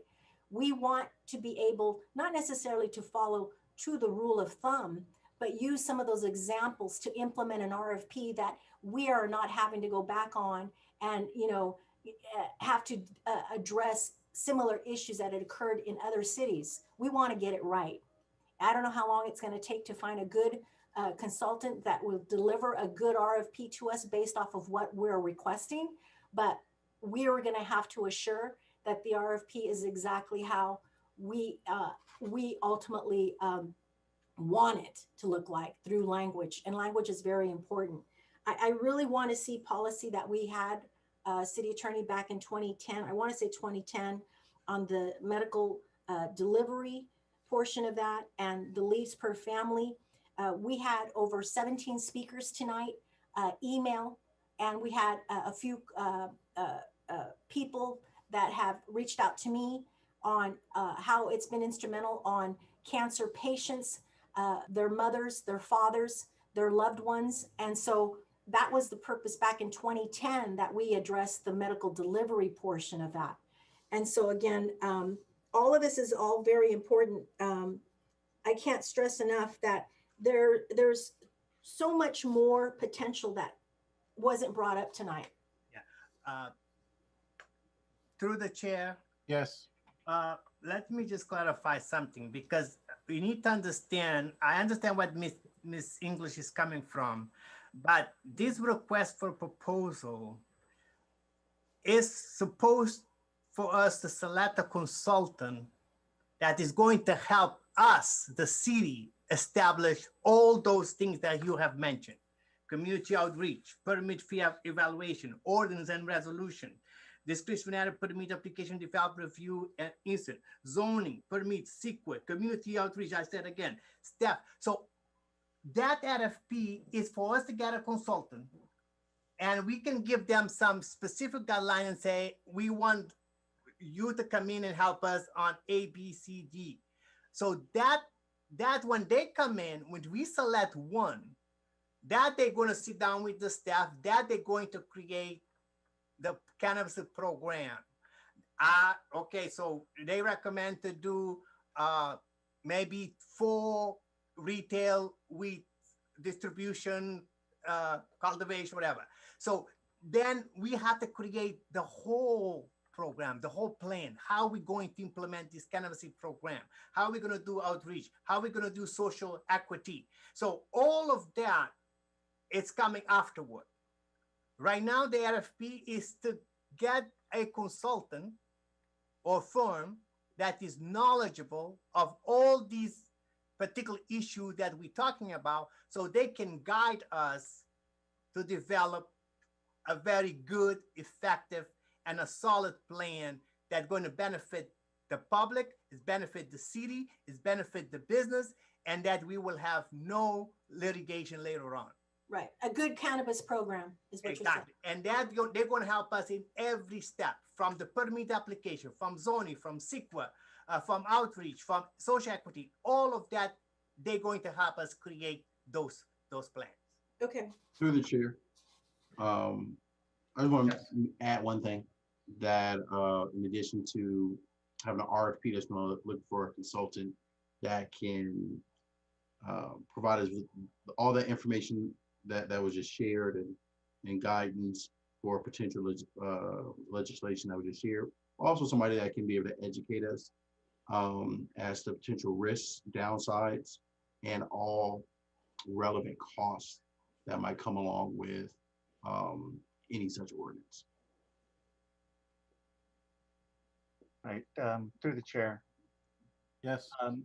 So staff has gotten clear direction that, you'd like a consultant to actually provide guidance on from the initial stages of creating, planning a program to implementing, executing to the end of monitoring, reporting, and compliance. So what we'll do is a very broad RFP for you to review, and that's going to encompass everything that you'd like to see for specifically the city of Hawthorne. They'll probably, there's ideas out there that these consultants have worked on in other cities, but that doesn't mean it's going to work in Hawthorne. So we want a consultant who's going to work with us and develop a program for us, the city of Hawthorne. And I guess at this point, staff's pretty clear on how to go ahead and develop this RFP. Can I, to the chair real quick, can I just say one more word that I would Yes. like to include in that? And that's going to be equality. Social equity. Yeah. The equity, the equity portion of that. I'm sorry. Yes, equity. It's late for me. It's time for me to go. But yes, please include that also, an equity program, equity to be included in that. Through the chair. Yes. So I think the last question we want to answer it is do we want to come back with the updated financial analysis that HEDA's firm is in the process at the next meeting before we release the RFP, or do we want to issue that RFP as you've described, and when we come back to award the contract, we can also talk about the updated financials at that point? The latter. To the chair. Right. Yes. Actually, since we're going to have the update on those potential revenue on the 23rd, right? So maybe bring us a draft of the RFP at the same time on the 23rd. Yes, to the chair, I agree. I'd like to see a draft of the RFP before it goes out. Yeah, so just bring both those things together, then we will solve that issue that night, and then we'll say, add this, delete this, and then release the RFP on Friday, the 26th. Or later. Or later. There's no rush here. And I have man. All right, folks. So staff has instruction. Let's move on to the next item. Okay, thank you, Greg. Thank you, Ms. Mosen. Appreciate it. Mr. City Manager? Yes, Mr. Mayor. I have a lot of items on my consent calendar. And if I had my agenda in front of me, I'll tell you exactly what they are. Items 27 38 through 38 on the consent calendar for your consideration. Okay. I make a motion. Second. Roll call vote, please. Councilmember Montero, Yes. Councilmember Patterson, Yes. Councilmember Reyes English. Oh, you're muted. Councilmember Reyes Councilmember English. English. Please vote. Yeah, I said yes, but I'm going to have some discussion. Thank you. Okay. Mayor Pro Tem Valentine Yes. and Mayor Vargas. Yes. The vote reflects Mayor and City Council voting yes. Go ahead, Councilwoman. Thank you, Mayor. City Manager, I want to assure that we are doing RFPs for large number of requests, more similar to, I'll give an example, 186,000, line number 29. You have another large number having to do with, I think, purchasing of 194,000. And I went through the booklet to see, if there was anything there with regards to RFP or, 4 to 5 quotes, and there's not. There's maybe one, and then there was 2. So moving forward, I'd like to see RFPs included in the PD's request for services and goods, and quotes of 4 or 5 for council review and approval. If you could please assure that. So understood. So the city's ordinance, over $25,000, we normally submit competitive bids. And so that was done for the vehicle purchase, item number 35 for the 194,000. As it relates to item 29, there's an issue with compatibility with existing equipment. And so the city has already, invested a lot with this particular vendor. And so that is why competitive bids with competing products was not pursued for that purchase. Okay, can you just include as instructed, and if there's those types of things that come up, you need to then let us know that, so that we're aware that there is no other competitive bidder for the type of services or goods that is being requested. It could help us along and not having to question that. Thank you. Through the chair. Yes. Actually, I want to commend the staff and the chief of police and Eric for the item 28 to buy a defibrillator for our police department. So that's an excellent idea. I like that. So we'll save a lot of lives. Agreed. Thank you. Through the chair, I'd like to comment on item 36, even though I am going to vote for it. I just want to thank the city manager, and I want to thank the community services community department, Vaughn Norris, for really jumping on this item. I was delighted that I was able to contact Supervisor Mitchell's office and solicit the food distribution event for February 26th. And our staff really jumped on it and worked with her staff to make it a reality. So it looks like this is really going to happen on February 26th. And all I can say is, please advertise it well so that we have a lot of people who come, because I know there's a lot of need in the city. So please advertise it well so that we have a lot of people who come and receive this service. And thank you all for doing this, for coordinating this event with the supervisor's office. Through the chair. Yes. Thank you, Ms. Valentine. And Eric, can we know the time that the distribution is going to be, so can send us more information about that, please? Yes. Once that is known, we'll send it to the council and to the community. Yeah. All right. Thank you. All right. Anybody else?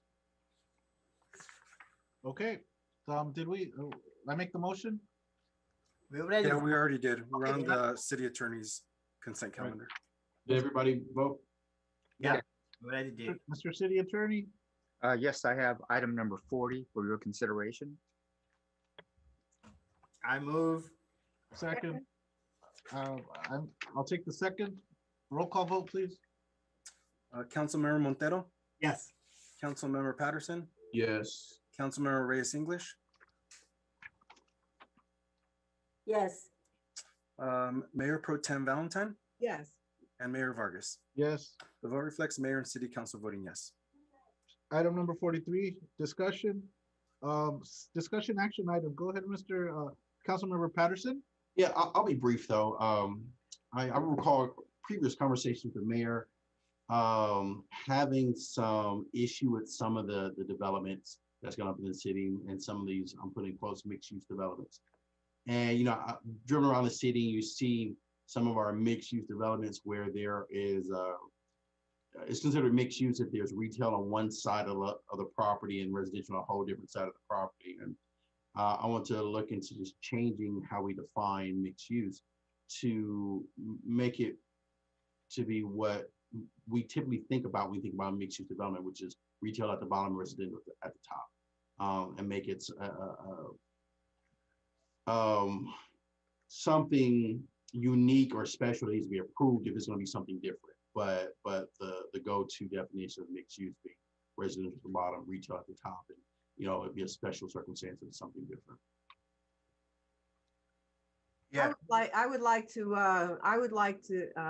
add on to that also. I agree with that, but also I would like to add on to say that mixed use should be more than just one retail establishment in a mixed use development. I agree. We need to have a definition that would require that the developer have a percentage of the property devoted to commercial to commercial establishments, and not just think because he builds one little store or one little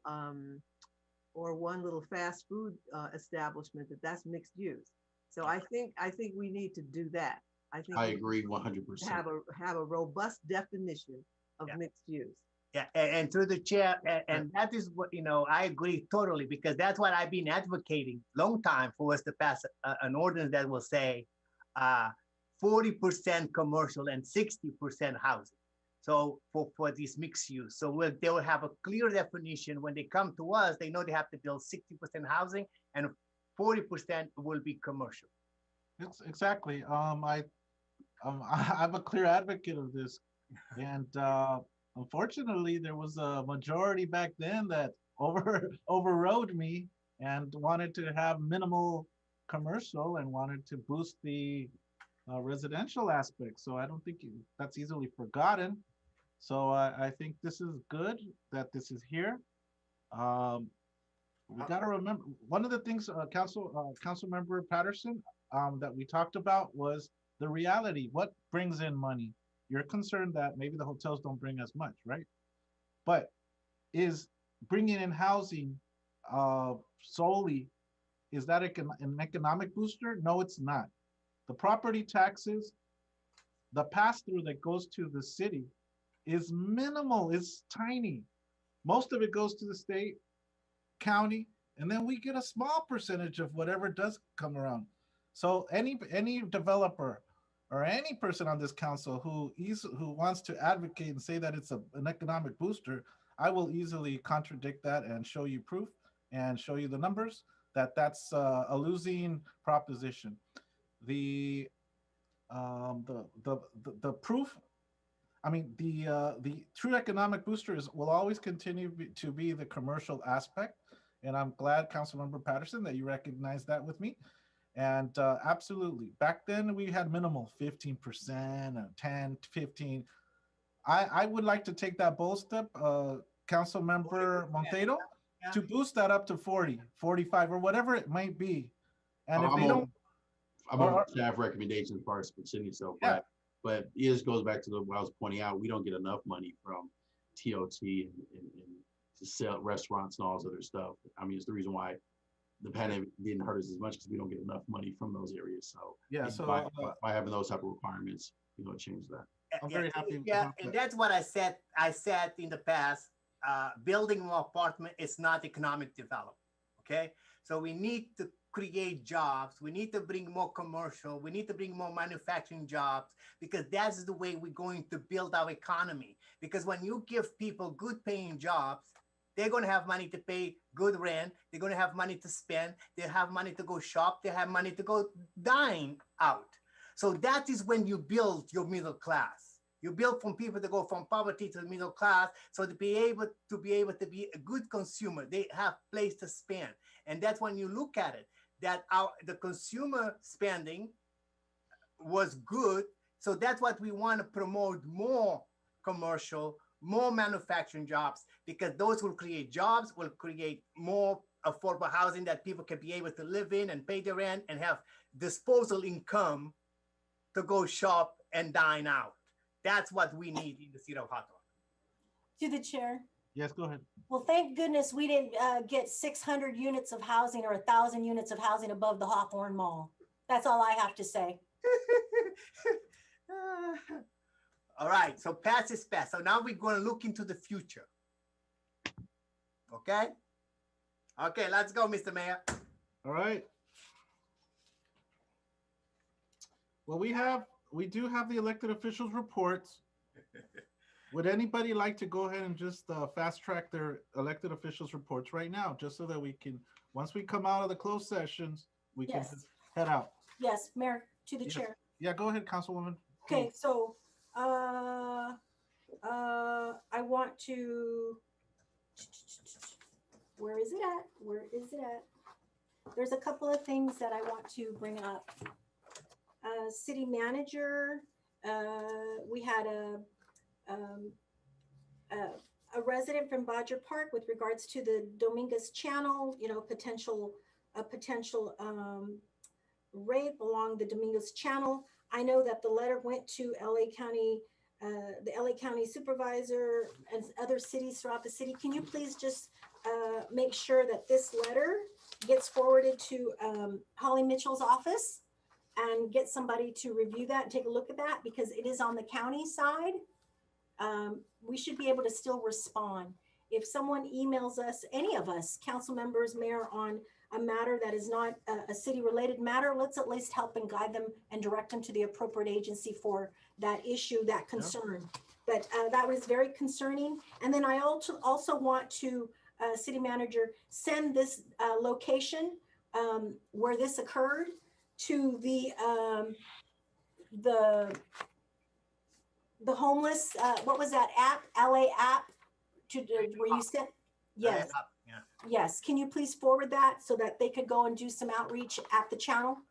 That would be helpful. Ms. English, may I interject on that?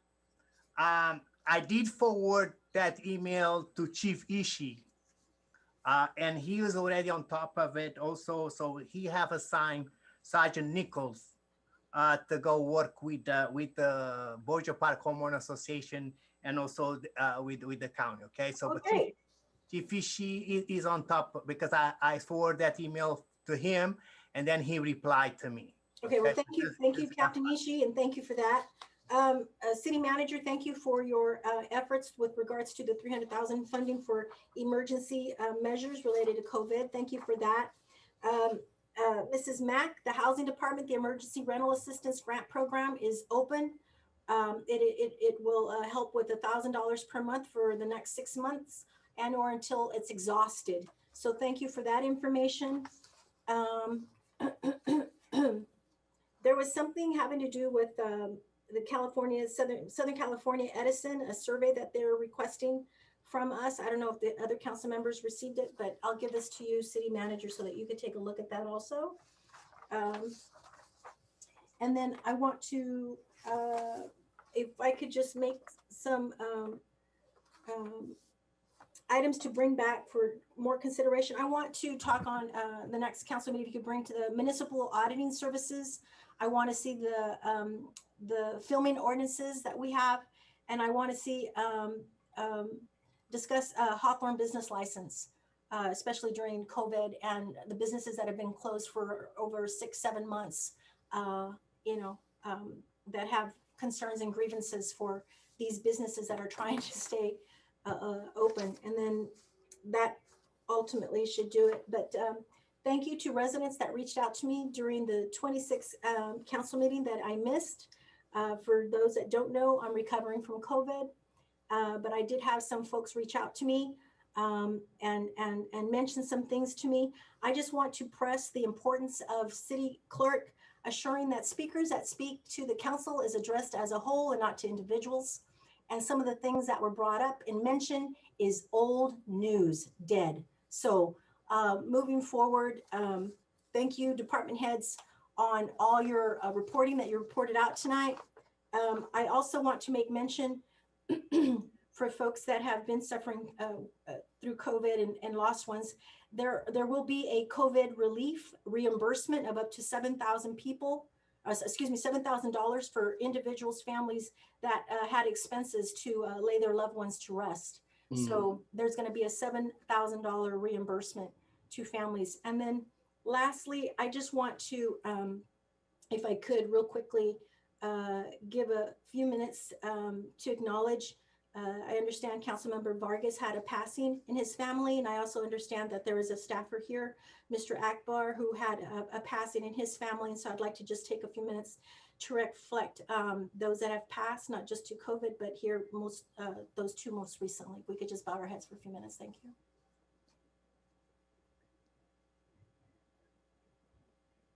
For the chair. That wasn't long enough. Oh I guess it's over. Thank you. Jesus. Okay. You made a pause in there, so I wanted that. I said if we could, put our heads down and right. Would you like to? Okay, so is that it, Councilwoman? Thank you. Bless you. No, thank you. I was coughing. Thank you. Okay. All right. Councilmember Patterson. I just want to thank the community for just paying attention to all this and making your voices heard. um, letting us know what's important to you. And I want to thank all the staff here at the City of Hawthorne for your hard work and everything that you do. I know it's challenging having to still keep up with the same amount of work, but sometimes work from home or come to the office, and maybe your counterpart might be working from home, or people are sick, or you're concerned about getting sick. And I just want to let you guys know I appreciate you. That's it. Thank you. Councilmember Monteiro. Thank you, Mr. Mayor. Yeah, Dido. Actually, I want to say thank you to all the staff, from City Hall to all other departments that presented tonight and give us good information. And I have to say thank you to the community for to listen to us and also to voice their concern. And I think tonight actually it was a good meeting because we talk about issues that is deep inside of our social dynamic in Hawthorne. So we talk about homeless, we talk about housing, we talk about how to help people, we talk about bringing food distribution on the 26th. So we dealt with some social issue that is currently on the news. And as a city, like I said, we're not a rich city, but we can, each one of us, standing a hand to each other, we can accomplish a lot. So I have to congratulate all of you because we have a very spirited debate on issues about affordable housing, about homeless, about how to do safe parking. So that is, to me, is fundamental. That's the way the council should be working together to solve this issue. One issue that I wanted to talk to Russell and Eric, and maybe to have maybe a Zoom meeting with Kimberly Mack for us to come up with some solution how to streamline and how to simplify the rental assistance program. Because I've been having a lot of text message and phone calls, people that are frustrating because they're not getting the assistant, or they missing this paper, that paper, is because I know the HUD is very stringent, it's complicated. So we have to figure it out if there is a leeway in the law because of the COVID, because it's an emergency pandemic. Can we override some of the HUD guidelines to be able to simplify our procedures, to be able to give the assistance to the people? Because the people is struggling out there, and some of them might not be able to pay the rent, and we don't want them to be after June 30th when the eviction moratorium finish. We're going to have in our hands more homeless on the street. So let's figure it out. What can we do to streamline and simplify those guidelines? Because I think HUD is such a bureaucracy that needs to be revamped. Okay. And the other, yes, thank you.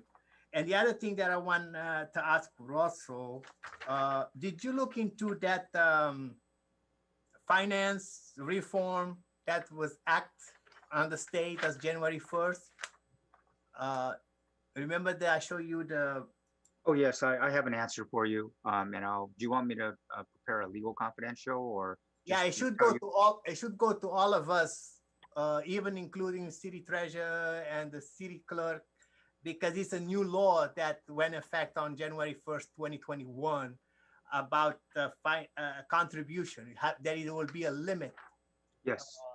Of how much individual can give you. So yes, all of us should get that confidential memo, okay? Alex, can I interrupt real quick? I'm sorry, Mayor. Oh. I totally forgot to thank and congratulate Mr. Fallon on his appointment. I wasn't here. It wasn't because I didn't want to be here. So I want to acknowledge Mr. Fallon and congratulate him on his appointment. Yeah, so we want to welcome you, and a good addition to us, to our city council. And you got some financial brain out there, so I saw you taking notes. So that's good. So I think that's it. I want to make sure that everybody's still, now that it's outdoor dining, but make sure you still practice, social distance, use your mask, right? Because we don't want you to get sick or to get this pandemic, this COVID. And I hope that down the line, also, I asked Russell and Eric to look into us potentially to help the business on Hawthorne Boulevard, maybe to put some barricade to give them more space to do outdoor dining, because we know probably this is going to go on for maybe another 6 to 12 months. All right. So God bless all and stay safe. Okay. Mayor Pro Tem. Thank you. Thank you, Mayor. So all I want to say basically, just a couple of things. There's a Vietnam Veterans of America $1,000 scholarship, the one that comes up every year, Vietnam Veterans of America. It's an annual scholarship essay program for graduating high school seniors. And the deadline is April 18th, and it requires that the student interview and report on a Vietnam era veteran. And it gives all the details in the ad, which I will forward to the city manager for posting on our website. But it's an annual scholarship essay program for graduating high school seniors. And it gives students a chance to really dig into the history of the Vietnam War, which I think many young people don't have any idea about. But it's a nice $1,000 scholarship for the winner. And again, the deadline is April 18th, and I will make sure that this gets to our website. I want to thank Vaughn, and I want to thank Jesse Ramirez for their great report on the homeless services that they're doing in the city. And I want to thank my fellow council members for the very robust discussion that we had on it. I want to thank Felice for the mid-year financial report, which I'm very appreciative of. And the last thing is I want to ask the city manager to bring back SB 9 and SB 10. I'm going to recommend that we oppose them. So I'd like to bring back information for the council on those two bills for the next council meeting, that we oppose SB 9 and SB 10, and that we support AB 14 and AB 34. SB 9 and SB 10 are again housing bills, which I think these are bills that are typical of some of the housing bills we opposed last year, which just decimate local control and don't allow the cities to have control over the housing that's built in their city. AB 14 and AB 34, I'd like to support. Those are broadband bills, which will allow for more expanded broadband service in the city, in the state, which I fully support. And with that, that's all I have. Have a good week, everybody. All right, thank you. Chair, quick go back. Oh my good Lord, yes. No, I forgot to congratulate Ms. Valentine for the virtual business expo. I was online from 10 to 2. And the presenters did outstanding jobs, about business plan and business development. So it was very good. Thank you. And I love also the entertainment that you have, So that was a little different, wasn't it?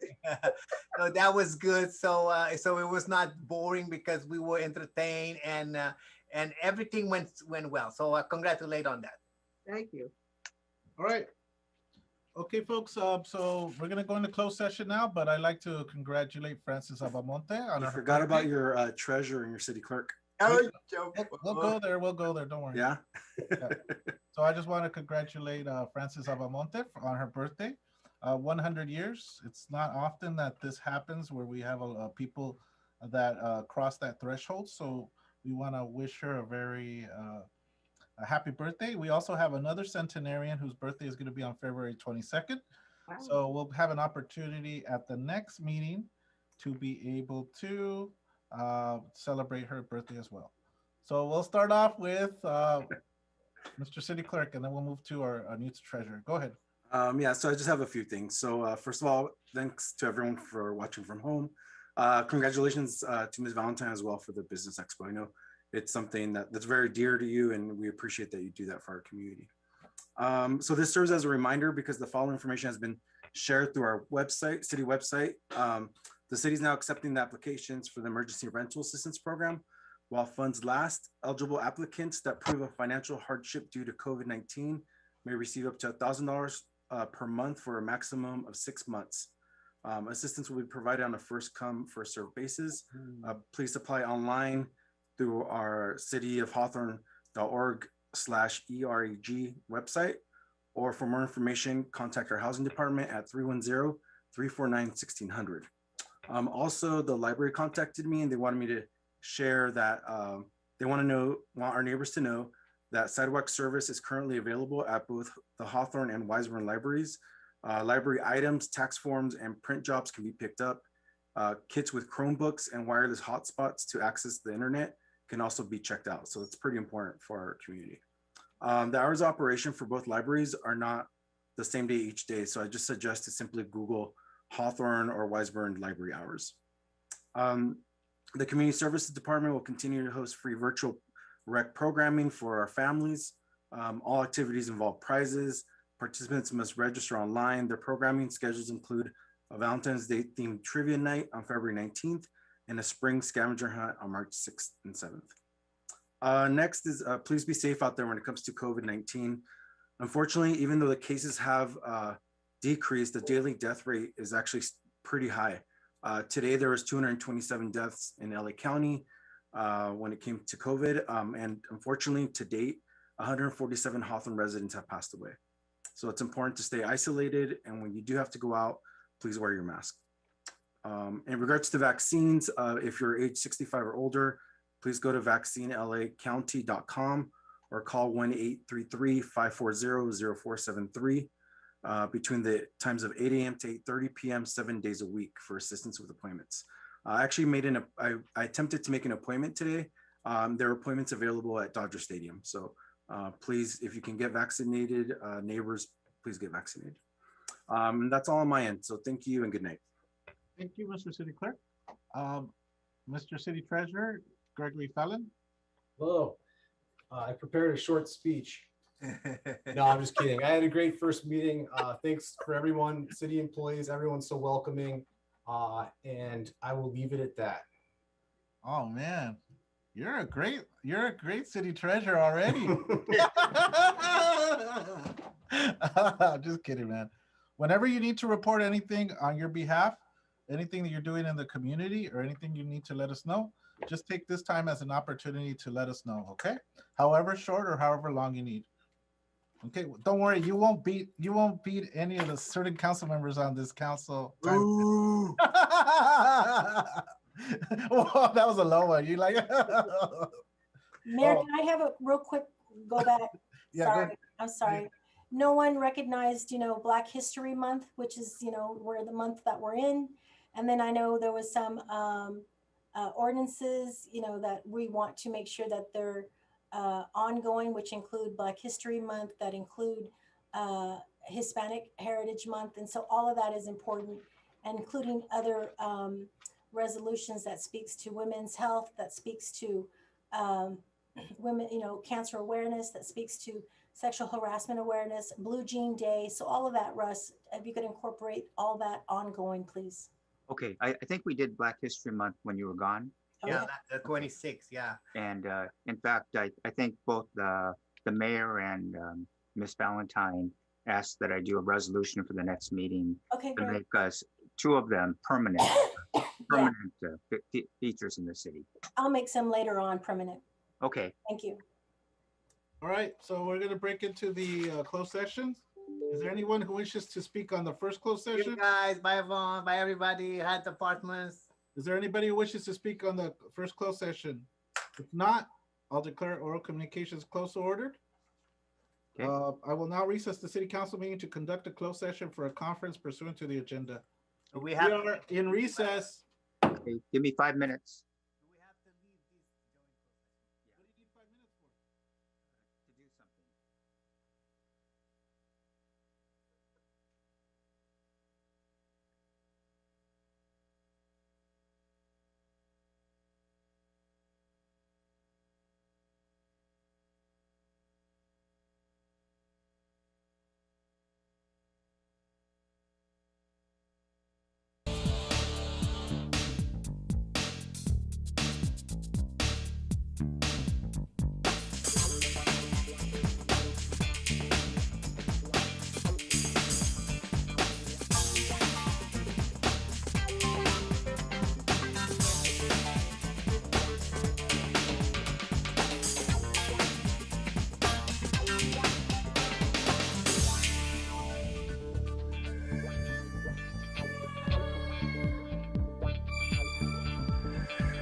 As the nation's doctor, I often get asked, what should I do if I think I might have coronavirus?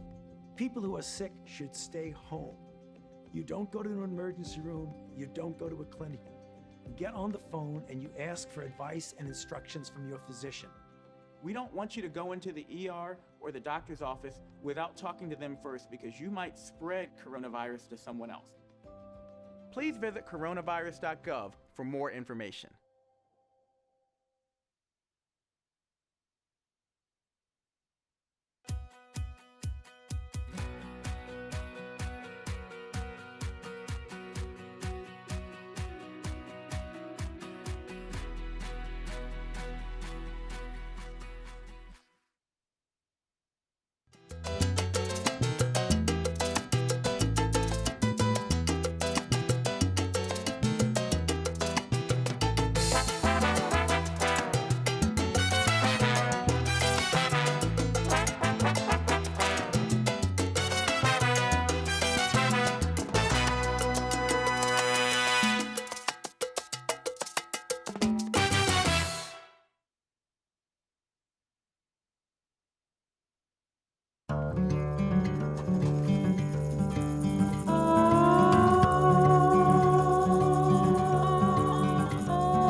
New York is the canary in the coal mine. What happens to New York is going to wind up happening in your city and in your community. We are going to fight every way we can to save every life that we can. We are all first responders. Your actions can either save or endanger a life. Job one has to be save lives. That has to be the priority. You have to stay home. Not just to protect yourself, but to protect others. Stay at least 6 feet away from other people. 2, arm's length. Just because you're at home doesn't mean that we can't be alone together.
wash, washy, wash, washy, wash, wash your hands. Scrub them while you sing this song. Wash, washy, wash, washy, wash, wash.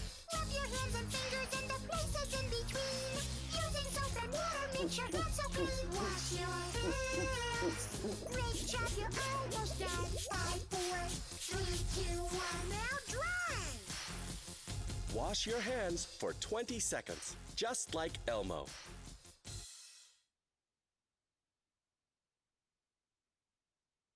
How do you protect yourself and others from coronavirus? Avoid touching your eyes, your nose, and your mouth. Wash your hands often with soap and water for 20+ seconds. Clean and disinfect surfaces and objects. Together, we can help slow the spread.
When you're interacting with others who are not members of your household in both public and private spaces, wear a cloth face covering. Before you put it on, wash your hands or sanitize them. Before you take it off, make sure your hands are clean. And after you take it off, wash your hands again. Wash your cloth face coverings often. Wear a clean one every single day. Learn more at publichealth.lacounty.gov.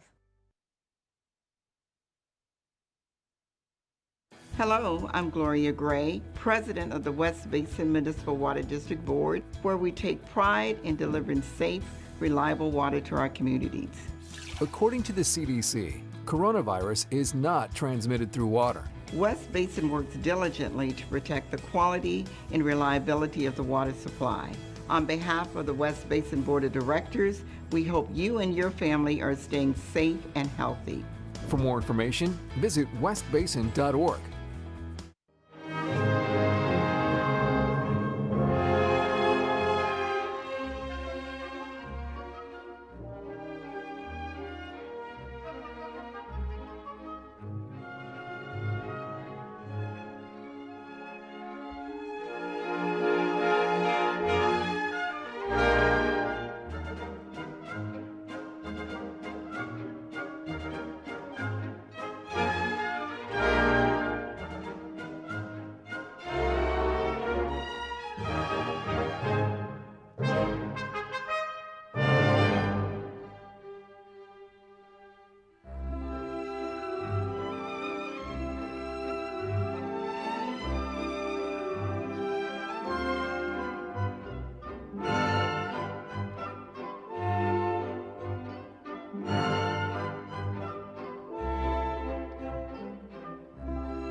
Even though California is flourishing in many ways, we are also facing greater challenges than ever due to climate change.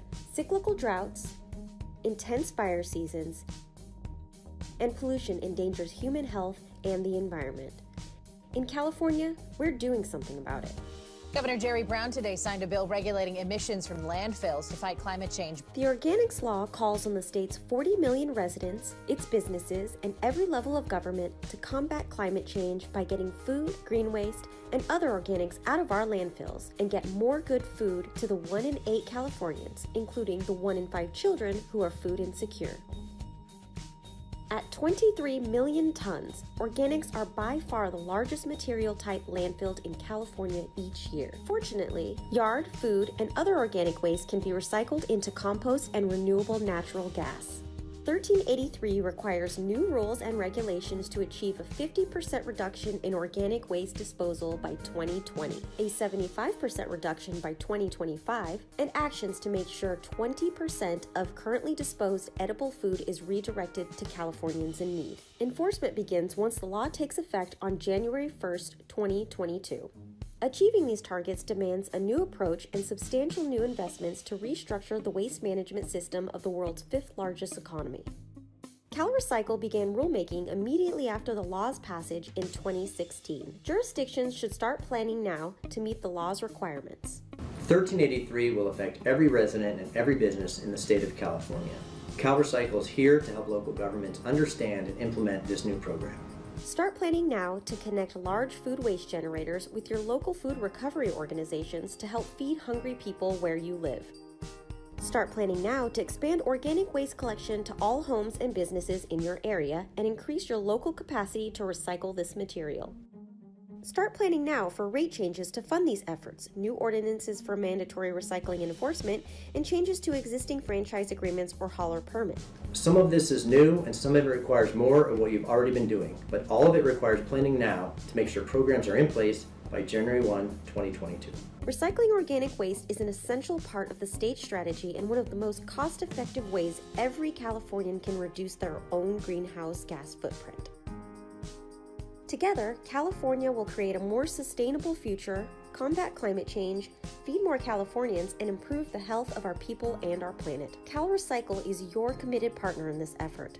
Get in touch with us to learn more about available support and resources to help you succeed. And talk to your staff about strategies for the next steps for 1383 implementation.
We're back in session.